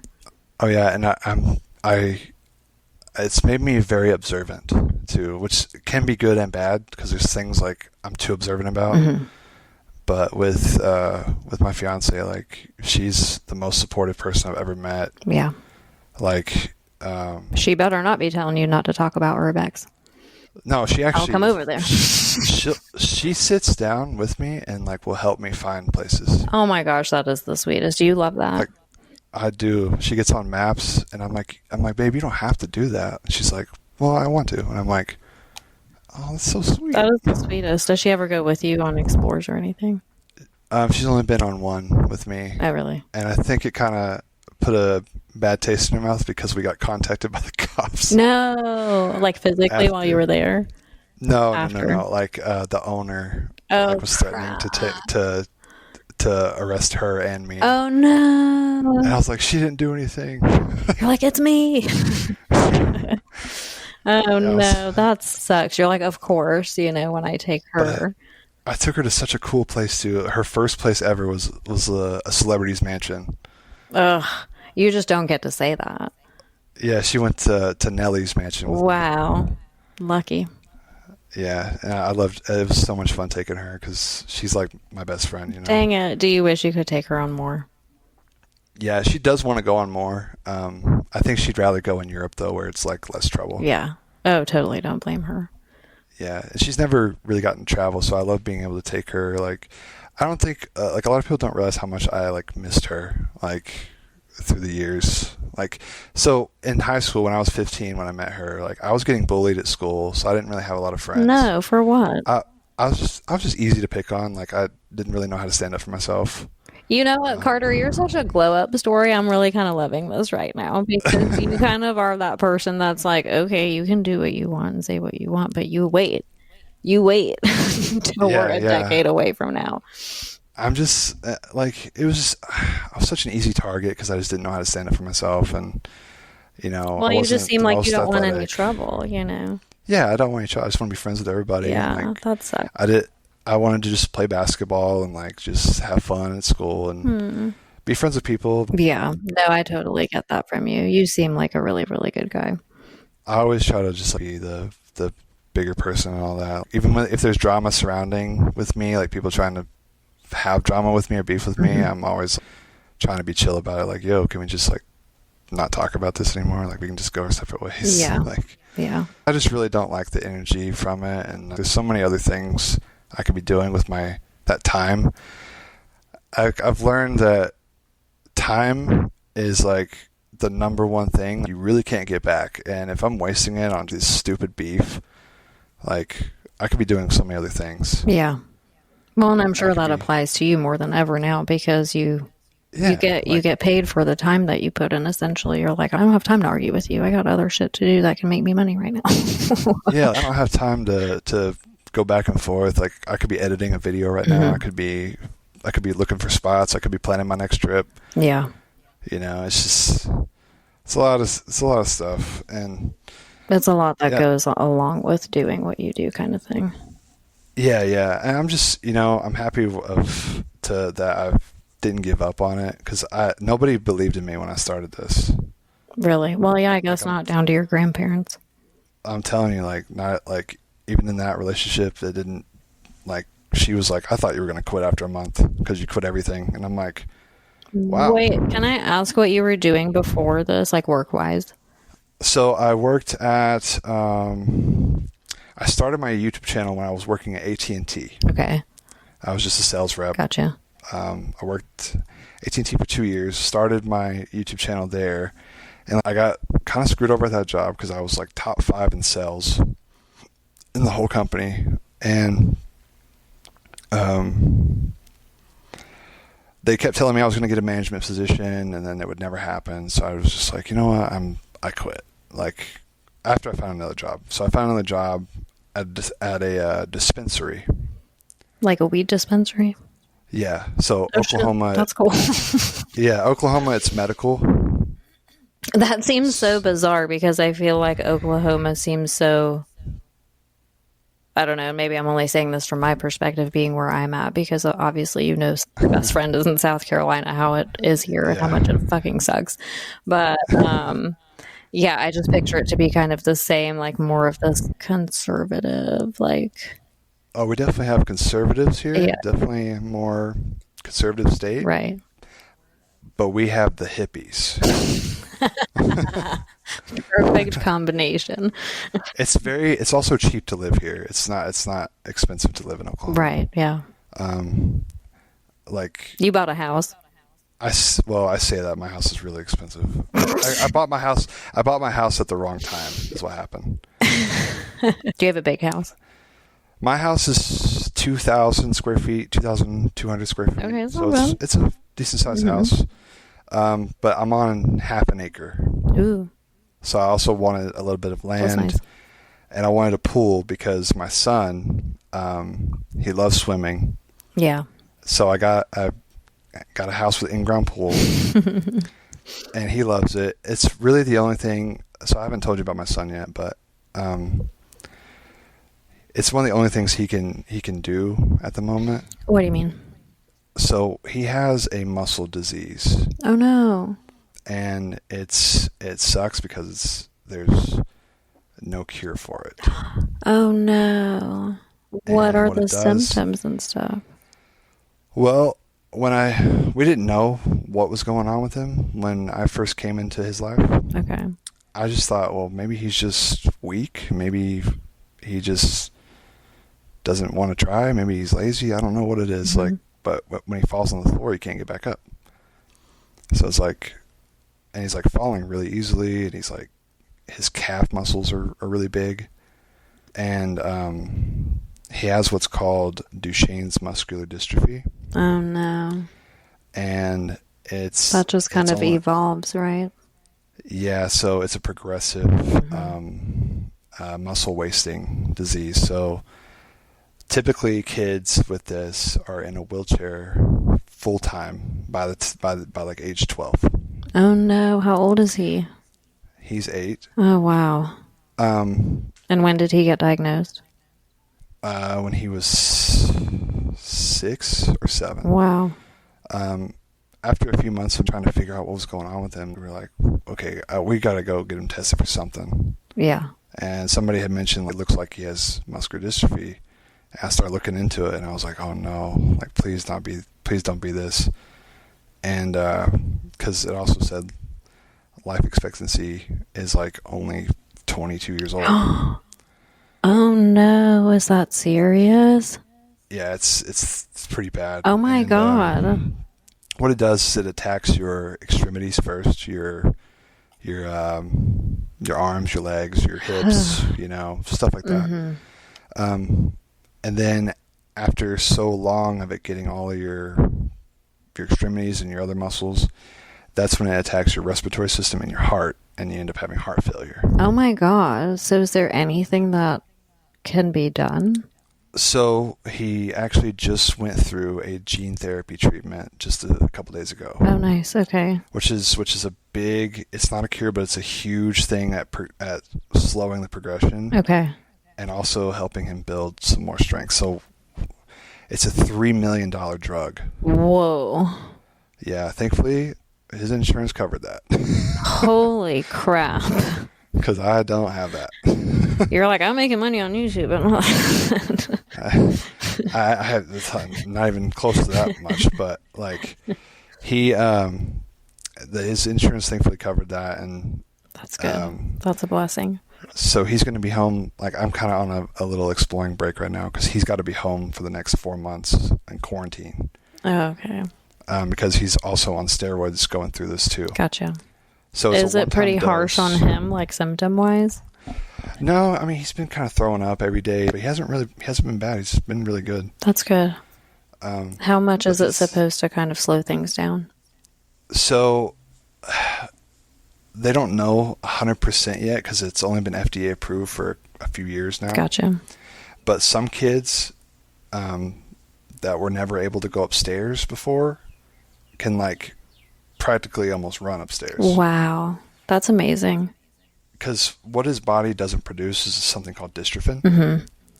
And you need that. Everybody's body produces it. You need it to keep muscle on. So like when you work out, your muscle breaks down and then it builds back up. Right.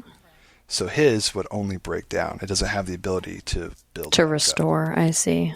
Yeah, so this drug, it's like a virus. It's a virus-induced treatment. So they put a virus in his body that his antibodies can't fight off. Wow.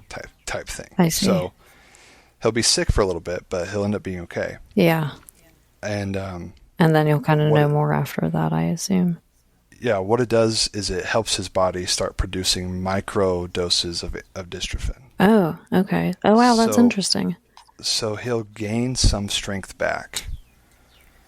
And hopefully it slows the progression to basically double the lifespan. Wow. Which would be amazing. That would be amazing.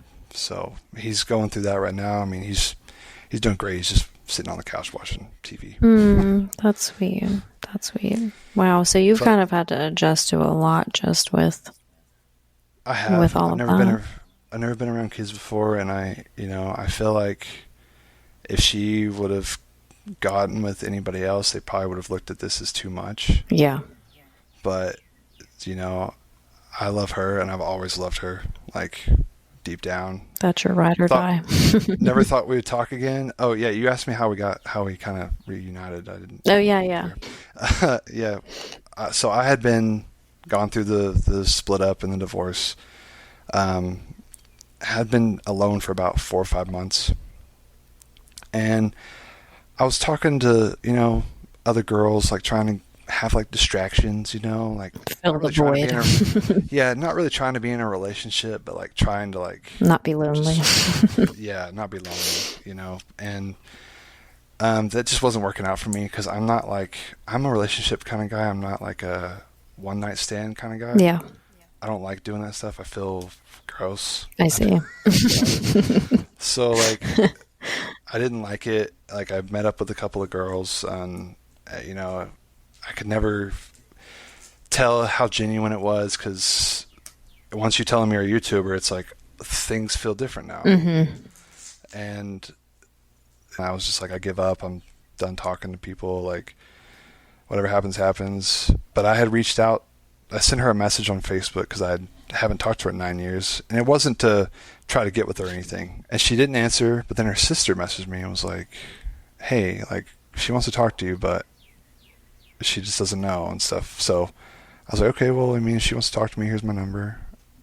And like a couple weeks later, she just calls me in the middle of the night, like 3 a.m. And we talk on the phone for 20 hours straight. 20 hours? 20 hours straight. I canceled all my plans the next day. just talking on the phone with her. Wait, hold on. Did you have to like hang up periodically? No, we never hung up. You were just like with charger on the wall, like plugged in, like phone's not going dead.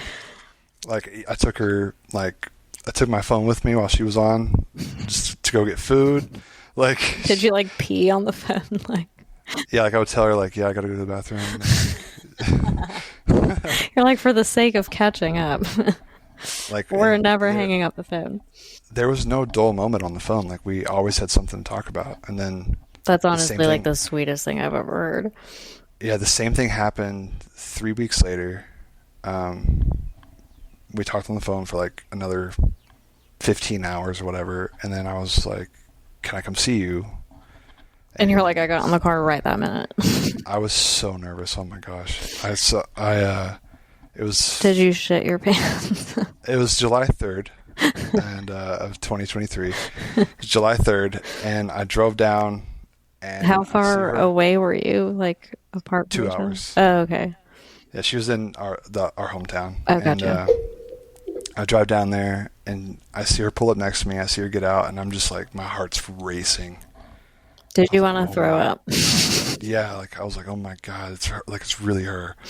Like, and she came up and just gave me a hug like right away, and I was just like, my heart was literally, I thought I was gonna have a heart attack. I was beating so fast. Oh god.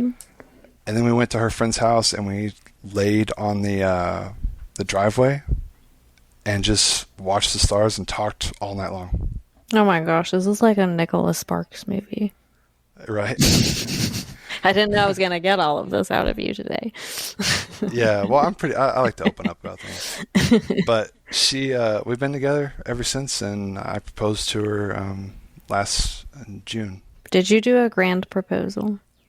I did. You did? Oh, thank God. I was going to be so disappointed. I bought these giant letters. Oh, you did. You did an outdoor proposal? Yeah, they were like 4 foot tall. I took her on a trip to Florida. So we drove down to Florida and stayed in Pensacola because our son loves the beach. And her parents came down too. I think she knew I was going to propose. She just didn't know how I was going to do it. Oh, no, but she knew. Yeah, she knew I was going to propose, but she didn't know how I was going to do it. I see. So it was still a surprise, basically. Yeah, but I bought these giant big letters that had lights that come in them that say "Marry Me." I got like a bunch of these little lights, little battery-powered lights, and made like a pathway in the backyard of this Airbnb. Filled the pathway with like rose petals, and I just set it up in the backyard and I filmed it. It's actually on one of my videos, the proposal. Oh, it is? Yeah, it's I'm gonna have to watch this. On like a Victorian house, a pink Victorian house. Okay, yeah, I'm gonna have to watch this because I'm a sucker for grand proposals. Yeah, it was big letters, "Marry Me." Did she cry? Oh yeah, well, we both cried. Oh my gosh, this is probably like the sweetest video. I was like shaking like the whole time. Like I saw her pull up, or like I saw the lights pull up, and I was like, "Oh my god, here she comes!" And like, gosh, yeah, it makes me smile just thinking about it. I love it. I love this. She really is like you're so cute. I imagined you to be this like. I don't really even know what to call it. I think just more of like a very stoic and more serious and reserved and No, like no. all of that. I don't know. I just pictured you totally differently, or like your personality. And I love that you're basically just this ginormous teddy bear that's like, yeah, I'm a badass Urbexer, but like otherwise, don't even look at me wrong because I'm going to cry. Yeah, exactly. That's literally how it is. Like I've done some crazy stuff, some very risky stuff. But then You're like it's so like, fearless in some regard. but then like behind closed doors, I'm pretty emotional. So, You're like, I'm crying at every commercial. yeah, especially if it's about her. Like she's really everything to me. So like I do everything for my family now. Do you Like think that you guys will have a kid together, like of your own? we really want to. Yeah. It is. We have talked. We've been talking about it. We don't want the age gap to be too big either. Right. You're like, we better get on it. We want him to have a sibling Mm-hmm. that's close to him because, I mean, he has siblings on his biological dad's side, but obviously they're not really in the picture. Right. But, yeah, I mean, like, I would absolutely love to have a child with her. Like, I want to know what it's like to have, like, your own blood, too. Mm-hmm. Like, I love my son just like my own. Mm-hmm. No, I totally get that. I feel like there's nothing wrong with that, with feeling that way, you know? Yeah. That obviously shows that you prioritize her a lot. And I think that shows also that you've come from a place where you've dealt with things that taught you a lot about how to appreciate the relationship that you have. So you put a lot Exactly. of value in it. Plus, she just treats me, like, better than anybody ever has. So, like, you know. I'm sure that you make it easy, Carter, because you seem very sweet. So I feel like it would be actually pretty hard. Like, it makes me actually more angry at the person, at your ex, because I feel like she just totally took advantage of your kindness, and that's just not okay. Yeah, and I want to say something. If there's like guys listening to this is something I've done ever since I got back with my fiance, and it's such a small thing, but I have done it so many times that it's just instinct. And I'm telling, like, if any guys are listening to this, they should do this for their woman. They should never go to their door first. Like, if you're getting in the vehicle, always go to her side first, open the door for her. I literally, my wife has not, or my fiance has not opened her door by herself since we've been together. So chivalry is not dead. But she notices it, and she's, it's a small thing, but it's, to me, small things are big things. Yeah, that's so true. Yeah, because if you pay attention to what ruins relationships too, it's usually the small things that add up over time, So Exactly. Oftentimes the small things that are good can save your relationship and keep you closely connected, which I know that she seems to be about that life. So get her flowers, tell her she's beautiful, Not that hard, dudes. Yeah. Not that hard. Really not. It's really not, I hear guys complain all the time about how they think women are complicated, and I'm just like, oh no, we're really so simple. easy to figure out, and it takes the bare minimum. And I think that's why we go a little crazy, because we know that, and we don't know why most of you don't. Yeah, I noticed a lot of people that don't do those things for their ladies, and I'm just like, well, you're like, it's so simple. To me, it's not that hard. I don't know how hard it is for other people. Like, I don't know. I guess it's just because, like, I just care about her that much. Like, I just put her first, Does it feel different to you to have a partner that is more supportive of you doing Urbex and stuff? Like, does that just make you feel better in general about doing it and have more passion for it? Yeah, absolutely. Yeah. Like, she really supports everything I do, and she helps me come up with ideas, like ideas I couldn't think of myself. For like filming and stuff? Yeah, and when I tell her, like, yeah, I need a break from Urbex, like, I want to film something different, she's always like helping me come up with ideas of what's next. She's like your co-producer. Yeah, and it's not even an issue for her to do it. She just, like, wants to. She wants to. That's like so new to me, and it's so amazing. Like, you're probably like, this is so hot. yeah. Oh, I love that. I love that. But I am very happy she's supportive of me doing the abandoned stuff. She's always just staying on top of things with me. She's always making sure I'm not going to get in trouble, like looking up things, researching for me, and it's really nice. Yeah. Yeah, that has to be a nice shift of pace for you, especially considering you had the least supportive partner ever, it sounds like. Yeah, absolutely. Yeah. Do you feel like doing Urbex in general for work has made you lose any passion for it? Yes. Really? Not even gonna lie. Yeah. Wow. Does it make it harder to kind of motivate yourself? Well, I have to prioritize breaks. Because obviously, like, I don't have any friends here in Oklahoma. Really? Like, the friends I do have live Far away. 2 hours away, and they're not interested in this stuff. Yeah. And so, really, I don't have friends here. So it's not like I can just go exploring anytime I want here, or I'd have to go solo, and I just don't like to do that because it's just not safe. Yeah. And have you ever been by yourself? I have, and I just don't want to be put in situations where, like, I'm going to get hurt and I'm going to need, like, a lot of help. Yeah.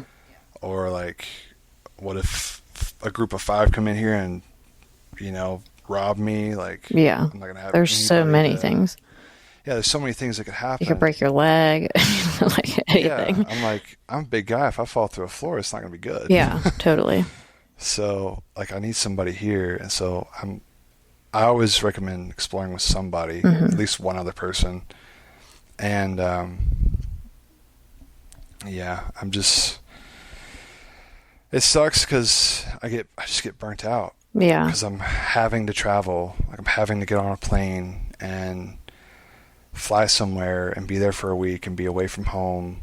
And oh man, I didn't really put that into perspective. I guess does your family not get to go with you very often? No, they don't get to go at all. Yeah. I mean, they've never been on a plane before. Oh no, really? Yeah, and my son with this disease, it's not like a lot he can do. Yeah, I was gonna say that makes it probably a lot more difficult. And then obviously school, Yeah, yeah. You're like, no, we're just gonna pull him out for 3 weeks so he can go to Turkey. Yeah. So during the summer, I'm gonna take them to places. Yeah. Like I want to take them to like New York. Oh, that'll be fun. I want to take them to Italy because I think they would love the food there. Obviously, pizza. Kids love pizza. Yeah.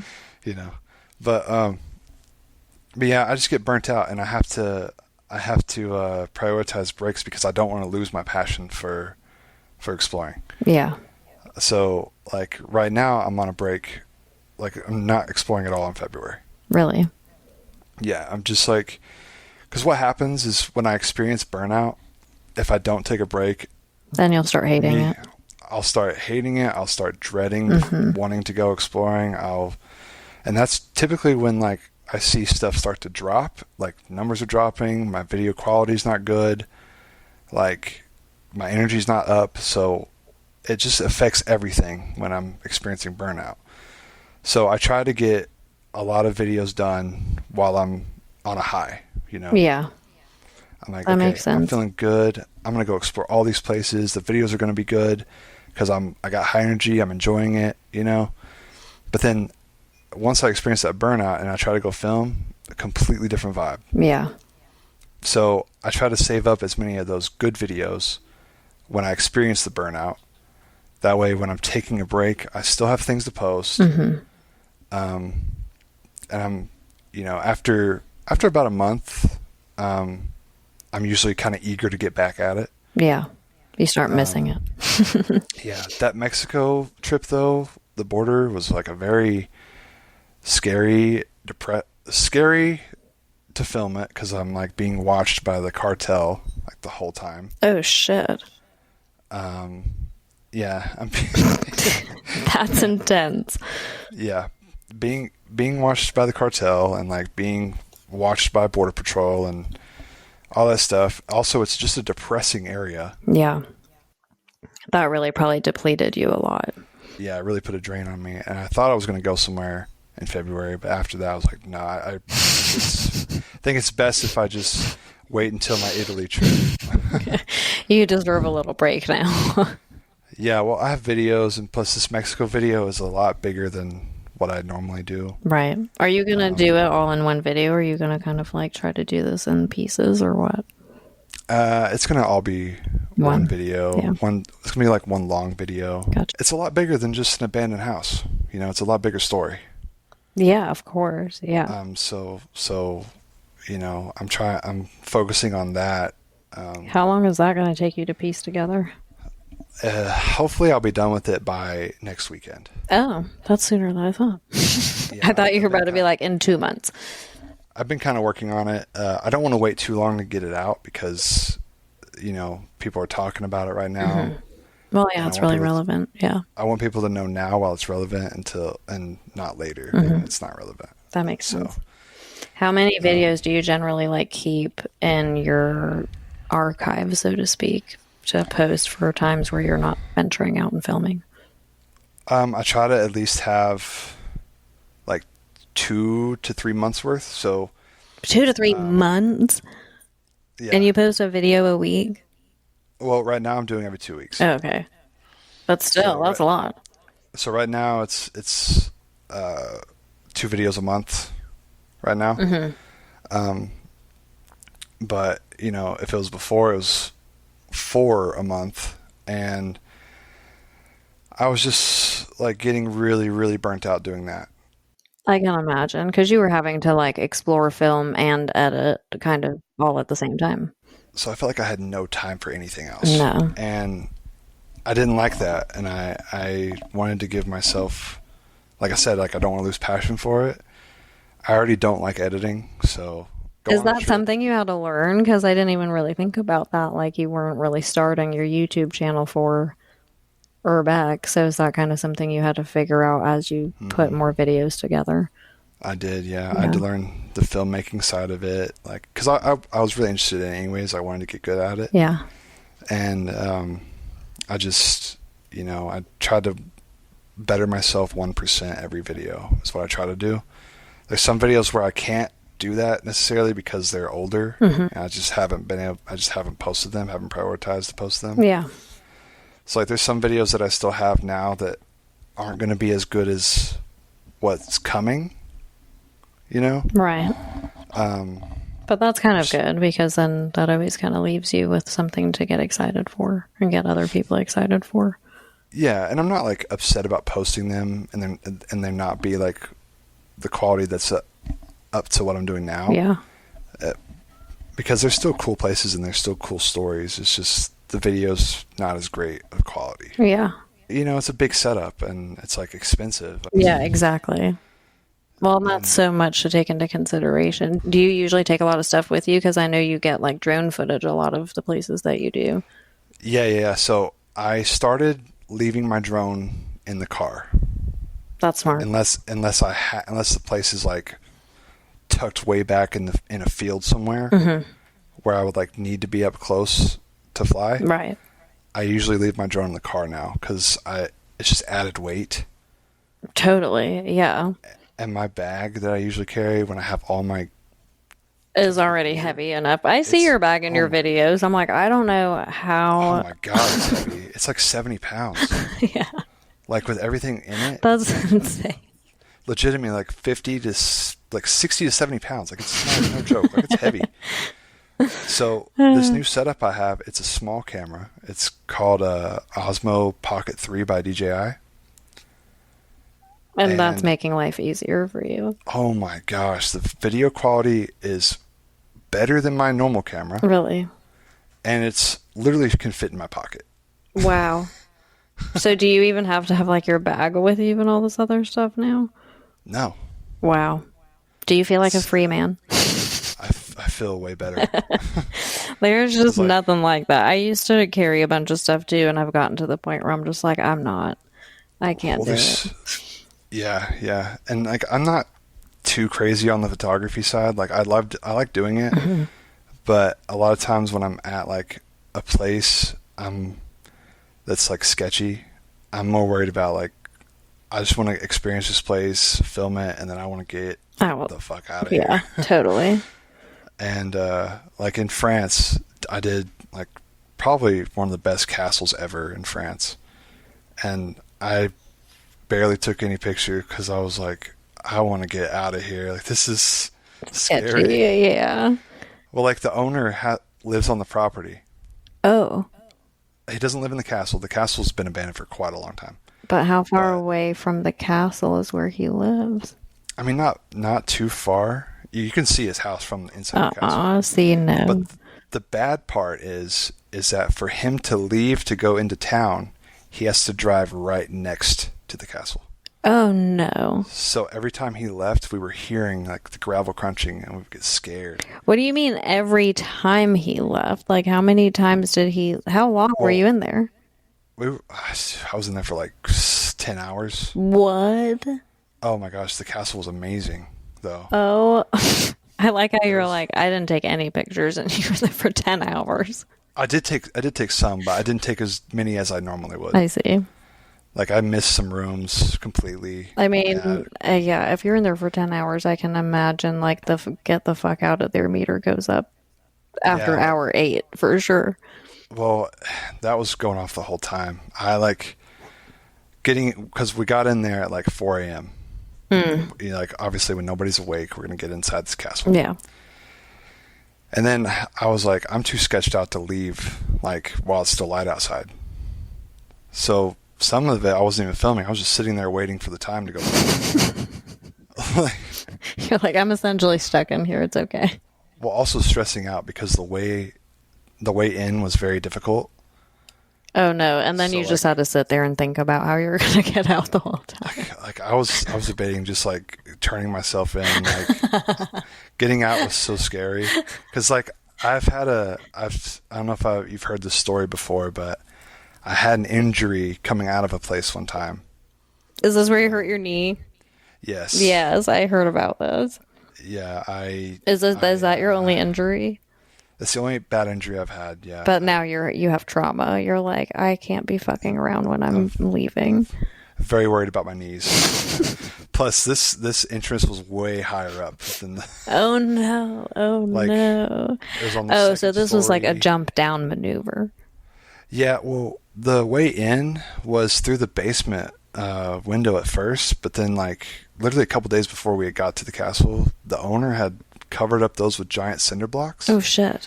But all he did was create a ladder to the second floor. Oh, God, I love it. So we climbed up on that, and then the only window that was open was one of the window panes. You know, there's like, on this glass, or on this window, there's 3 panes. I see. So the only one that was open was the one on the very top. So you had to climb up to the second story and then figure out a way to shimmy into that window through the top, and then place your foot on a door handle inside and get in your other leg without like hurting yourself. And you're like in a split. So when I got in, I was like, fuck, how am I going to get out? Oh my God, yeah. So you're like, I was just going to turn myself in. Getting out, literally, so thankfully the board that was on the other 2 panes, because all the panes were broken, the board that was on the other 2 panes was only held in by like a tiny screw. Oh, so thank just God. like So you just got quickly just unscrewed it and then went to the bottom pane and then climbed out easy. You're like, I was worried about this all day. Yeah. So it was a scary one for sure. That sounds scary, especially there's nothing like having the property owner like on site. You know, that's always the worst. Or the cops. That's always the worst. I'm actually more scared of the property owner than the cops. The cops are typically understand. And they give you reason to explain, but like you said, a property owner's like, you know, very unpredictable and can come out with the guns blazing kind of situation. Yeah, I had a property owner at a place in Ohio. She kept telling me I was a heroin addict. And what? Just would not let me talk and blocked my car in and everything. And the police were like, dude, I don't know what's going on with this lady. But they were like, unfortunately, like, we have to do what she says because it's her property. He was like, but dude, this is so stupid. Like, the cops were like, this is so dumb. Yeah. And she was like yelling at the cops, like, check his bag. He stole something. And the cop was like, what's he going to steal? Because it was a water park. he was like, the cop literally said, "What do you expect me to find in here? A slide?" I actually really love that. Yeah, I so love that a lot. cops typically understand, 'cause Well, I'm just they don't being want to deal with the bullshit either, like from the property yeah, owner who's making a big deal over nothing. yeah, and I'm just being honest with them. Like, I'm never lying to them. Yeah. I'm just like, I'm just here taking some video and A stuff. Like, slide. that's it. So It's best when the cops show up and then they kind of side with you. yeah, they were definitely they all subscribed to my channel after that. Oh my God, I love that. You're like, make friends with as many cops as you can. Yeah, I mean, I just try to be friends with everybody. I mean, obviously that's a good and bad trait, I think. Yeah. Well, you're smart still, though, for keeping your circle small, like you said. Oh, I've been in other situations that were really bad. There's one other situation I can tell you about that's pretty crazy that involves another Urbexer. Uh-oh. Trouble. And a reason why there was this lady, and I think she's about 45. Well, she's 45 at the time of this. This is such a bad experience. Oh my gosh. So she's posting pretty good spots, like stuff that looked really good in the South. I was like, yeah, we can help each other, because that's what I'm about. Like, I don't want to feel like I'm using somebody, so I'd rather be able to. Yeah, like a location exchange, you mean? Yeah, like if somebody's taking me to places, I'd rather them not take me to places unless I have something to give in return. Right. Because I don't like feeling used myself. Yeah. Well, it gets annoying. Yeah, and I'd rather have friends than just people I explore with. Totally. I'd rather have friends, and So this lady, I met her at the airport, and we were going to New Orleans, and she had rented a car, and we were going to drive around and go explore these places. I was going to show her some of my spots first, and then she was going to take me to some of hers. So I took her to some really good spots, like really good time capsules, like things like that. And then she took me to one decent time capsule, and then the other two spots were completely wrecked. Oh no. And she kept telling me, like, oh yeah, you can't post this, you can't post this. And then she would be like, your YouTube's not going to work out, right? Like, telling me all this. What? And I'm like, what is your problem? Like, what? And then she started talking bad about all my friends, and I was just like, okay, I want to go home. I don't want to be around you anymore. And are you going to tell me she tried to like murder you or something? No, listen to this. So she was driving because it was her rental, and I was like, can you let me out of the car? What? Like, I was prepared to just like be let out in the middle of nowhere.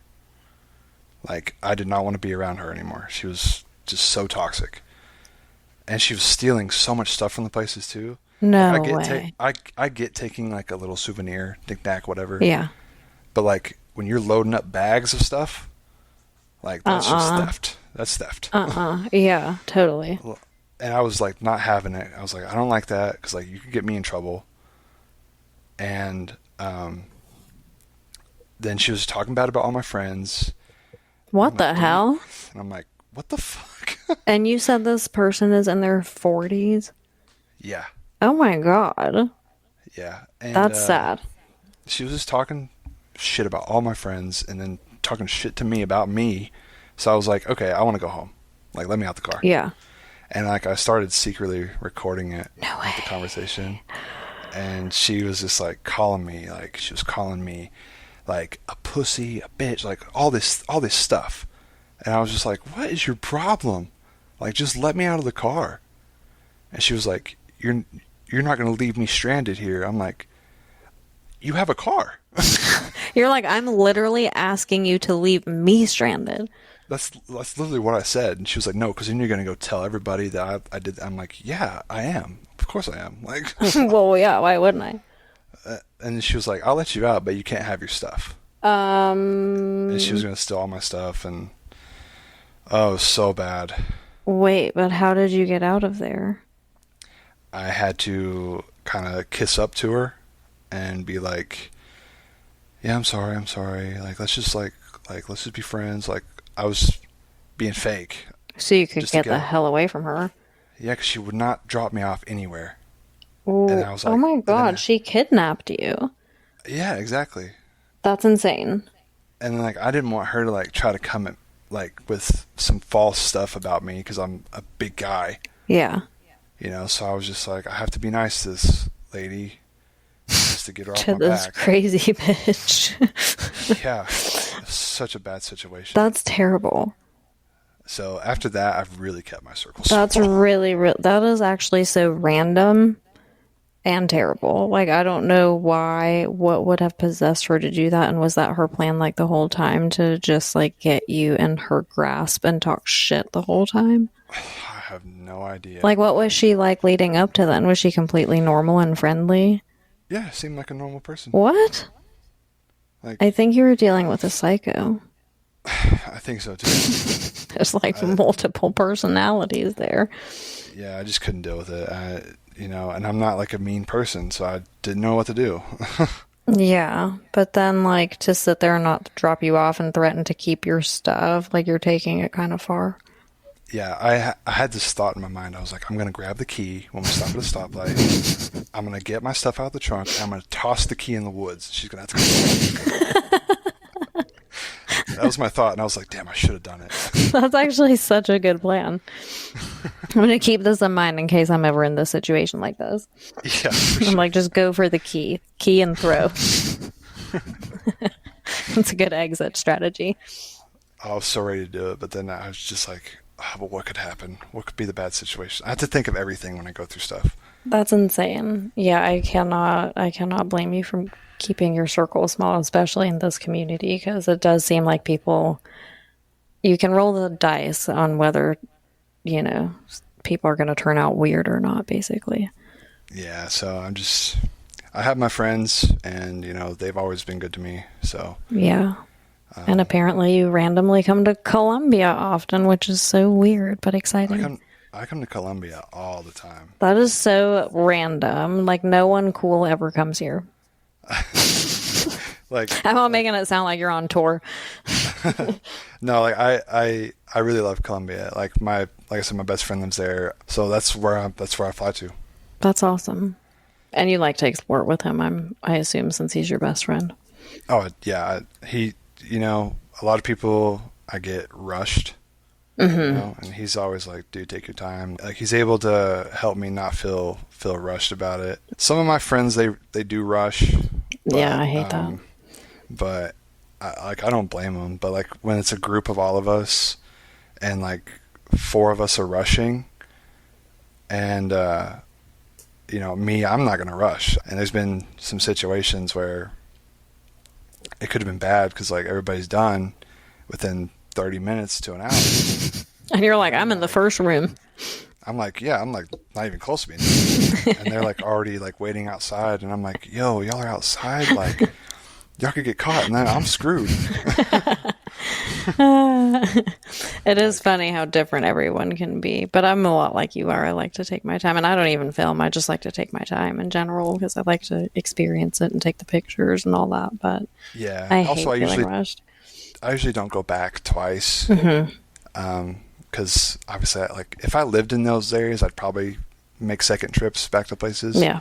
But since I don't, like, it's pretty long periods between the time I'm there. It's just like I don't really go back. I'm really searching for the next one. Yeah. Well, and I'm sure that's more important for you to prioritize with your time anyway, you know, because obviously you're not going to film the same place twice, so. Yeah, but if I have a friend that's never been there, like, I'll go with them. Yeah. Like, I want to make sure they get their stuff too. Yeah. That's one thing about me is I want all my friends to succeed too. Yeah. Like you share the wealth. Yeah, like if we can all get a good video out of a place, like I want them all to get theirs too. Yeah. Because like you're not one of these like petty explorers. Well, yeah. Also, they're not full time. Yeah. And I would love for them to be full time so we can always go together. That's true. Yeah, you like, look at it how it benefits all of you, not how it takes away from you potentially. Oh, I never look at it how it takes away from me. Yeah. Like I just like because I'm always pretty confident and like I wouldn't say I'm religious, but I am a Christian and I do have faith in God that, you know, he's got me. Yeah. You know? So like I want to see my friends succeed too. It makes me happy seeing them do good. Yeah. Because I mean, I know either way I'm gonna work hard and get mine. Mm-hmm. I just, I want them to do the same thing. Yeah, So, you want them to experience that for themselves too. Yeah, so it's nice seeing my friends like grow and on YouTube and grow in what they want to do. I'm like, I get really proud of them. I feel like a dad sometimes. You're like, I'm gonna cry. I feel like a parental figure for them sometimes. You're the Urbex dad. I'm like, I love you guys. You guys did great. Yeah, that's got to be cool to see. Yeah, it makes me happy seeing that, because when you have happy friends and you're surrounded by happy people, then you're more than likely going to be happy. Yeah. Well, and then you get to support each other, and there's no like envy or underlying tension or anything like that.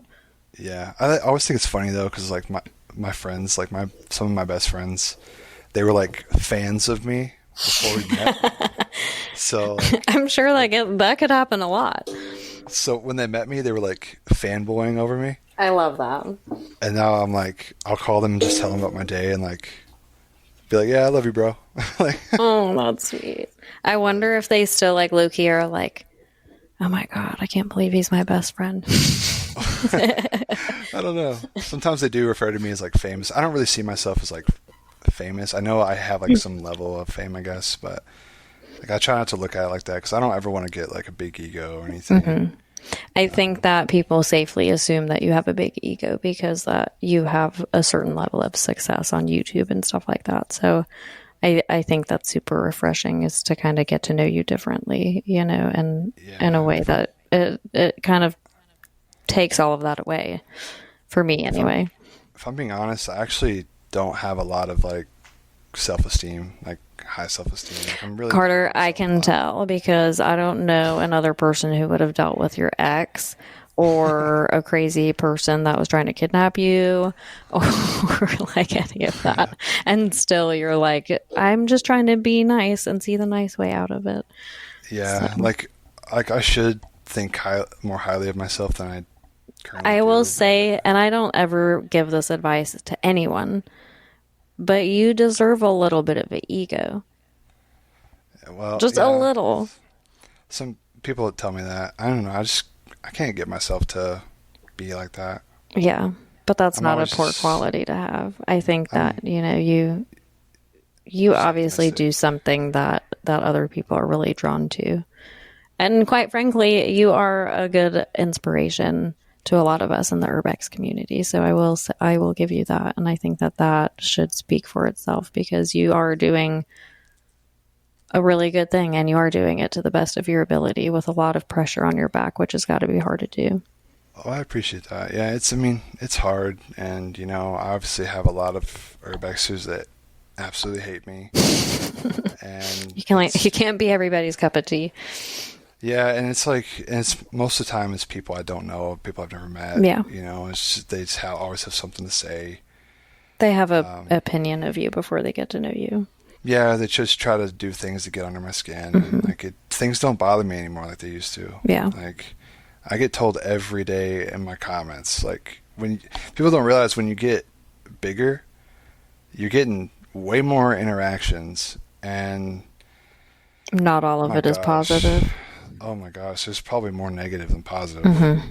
Like, there's I have a section that is like held for review comments on YouTube, and if I go down those, I mean, it's just insult after insult. And what could be like pointed out as an insult in a video about urban exploration, though? Are they just like telling you that you're full of shit or something, or like? Well, they say I'm a liar. They say, which, I mean, like, some places I do come up with other things. But that's to preserve and protect the integrity of the place. So yeah, and those videos I look at more as entertainment purposes. Yeah. Like yeah, this may not be the actual like situation full story. Yeah. But it's an entertaining story nonetheless, and it's something I usually base it off of something that really did happen. Right. When I tell a story. Yeah. But most of the time I try to keep everything like right and just not give so much. Mm-hmm. But if it's a place that's just like you're gonna find it, yeah, like that's when I have to like really go more into the fabrication. But gotcha. most people will call me like a liar. A lot of people call me fat. I have a little bit of weight in my belly and my chest, like, but you know, I get those a lot. I get that you're a moron, that you're stupid, because I don't know what some things are. But still, that's just so unnecessary. Like, I get the occasional kill yourself comments. What? Yeah, I get those. What? Yeah. I don't understand. The criminal, you're a criminal. The one that kind of gets to me sometimes is when people call me a fake Christian. Ooh. So I'm like, because they're like, why? Because I guess they assume that you're like trespassing, so you're breaking the law and you're like a criminal, yes. but you're a Christian or something. Yeah, that's exactly what it is. That's insane. I try to tell people, I'm like, this is literally so harmless. It's literally the most harmless shit. Especially, I assume you don't like to leave any traces. Like, No. Like, if anything, I make places better sometimes. I clean them. Yes, I've heard that about you, actually. Sometimes I clean them, and I'm not gonna even lie about that. Like, there's some people that clean places that will claim that they don't, and it's just like to make it seem like they found it like that. Yeah. But like, I'll tell you straight up if I clean a place, and there's plenty of places I have tidied up. Yeah. And it's not like you're like, yeah, I'm trespassing to clean. like I'm not taking anything. I'm literally making the place look better. Yeah. Like, and a lot of times I try to figure out how it was before to begin with. Yeah, totally. Like if I find a picture and the couch was here, I try to put that couch in the same spot. Yeah. Like, you know, I don't see any harm in I don't either. These are the people that really genuinely don't know what they're saying. Exactly. Like, you know, like, we do understand the law. We can read the no trespassing sign. Like, we get it. But we know what we're here for. And it's so harmless, like you said. But also people jump to you busted the door in, you broke it, Right, because then everything becomes your fault that happened on the property before you even probably knew about it. Yeah, I'm like, I have to film myself walking up to it now to show, like, how you gained entry. Yeah, I have to show, like, on the camera. I don't use it in the footage because I don't typically want to tell people how to get into a place. Obviously. Like, that easy. Yeah. If an explorer says they know where the house is and they want to know the way in, like, I'm not going to lie to them. Like, I'll tell them. Yeah, but you usually keep that kind of out of your video type of thing. I keep it out of the video. I keep the way in out of the video. Yeah. Because I don't want it to be easy for a bad person to come in. Totally. You know? Some people don't think to check the front door. You know what I mean? I know, you make your own job harder, and then you're like, definitely scaled the building, went through the second story window, and could have walked in through the front door. Oh, I've done that before. I'm like... Yeah, I went exploring not long ago with a friend, and I just, like, rolled up, and we walked right through the front door, and she was like, oh, wow, okay. And I was like, yeah, bro, always check the front door. Yeah, so I leave that out, but I have to film it because if anything, in the case of anything happens, I need to let people, like, you can see, you have visual proof. Like, this is me walking up onto it and seeing that this door is sitting open. Yeah. Or this window is standing open right there. You know, like, there's clearly possible ways in for anything. Totally. So I try to, like, have that because I don't want to put myself in any kind of bad trouble. Like, it's just not worth it to me. No. It's really amazing that you have had very few, like, real, you know, trouble instances with as much as you explore. Yeah, I try to You try to keep it at a minimum. Yeah, very, very much so. I don't think I'm built for jail. I don't think most of us are built for jail. Even if that's not true, like, You don't want to test those waters. Yeah. We can start wrapping this up, but I do want to get you to do the last two things that I like to do with everyone, which one of them I know you already know about, but I like to do a thing called Explores Track, which is just a song that you are really vibing with right now, or that is just important to you for your Urbex journey. Okay. Well, I had that song earlier, but You're like, I want to change it again. I'm not even gonna lie to you right now. This is gonna sound so dad of me, but "One Last Breath" by Creed. Oh, I love that song. Gets me going every time. I do love that song. That's a good song, actually. That's a good throwback. I love that song. Good stuff. The last thing is if you can just let everyone know how they can find you, where they can find you, and anything you want to mention about any projects that are coming up. Yeah, so you can find me on YouTube at Big Bankz with the Z at the end. Instagram, X, TikTok, all the same, just Big Bankz. And any big projects coming up. I do have a big trip to Italy coming up. Doing some cool stuff down there. And then I have a big trip in around summertime, going to Puerto Rico and an abandoned island that is full of thousands of houses. What? At an active volcano. What? So very, very dangerous, but very, very cool explorer. Wow, that's exciting. So. Yeah, cool. Well, thank you so much for your time. I really, really appreciate it. I didn't expect you to say yes to coming to the podcast for an interview, so I was really excited, and I appreciate you for your time. And yeah, well, thanks for having me. Yeah, no problem. I look forward to chatting with you again, and definitely let me know if you come into my area, because I would love to explore with you. I will. Okay, well, I knew this was going to be a good episode, but I didn't realize we were about to take such a deep dive.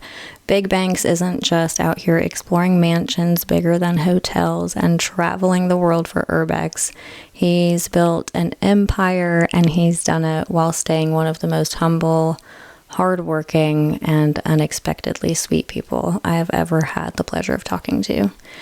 Hearing about his process, the insane risks he's taken, and the real dangers of urban exploration was already incredible, but getting to know the person behind the channel was next level. From relationships to personal life to the sacrifices it takes to become one of the biggest in Urbex and on YouTube.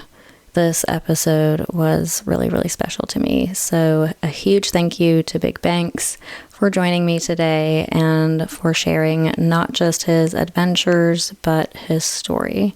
And of course, thank you guys for listening. If you love this episode, make sure to subscribe, leave a review, and let me know who you want to hear from next. I will be back next week, as always. Until then, keep exploring the allure and the abandoned, the beauty of decay, and the echoes of elsewhere.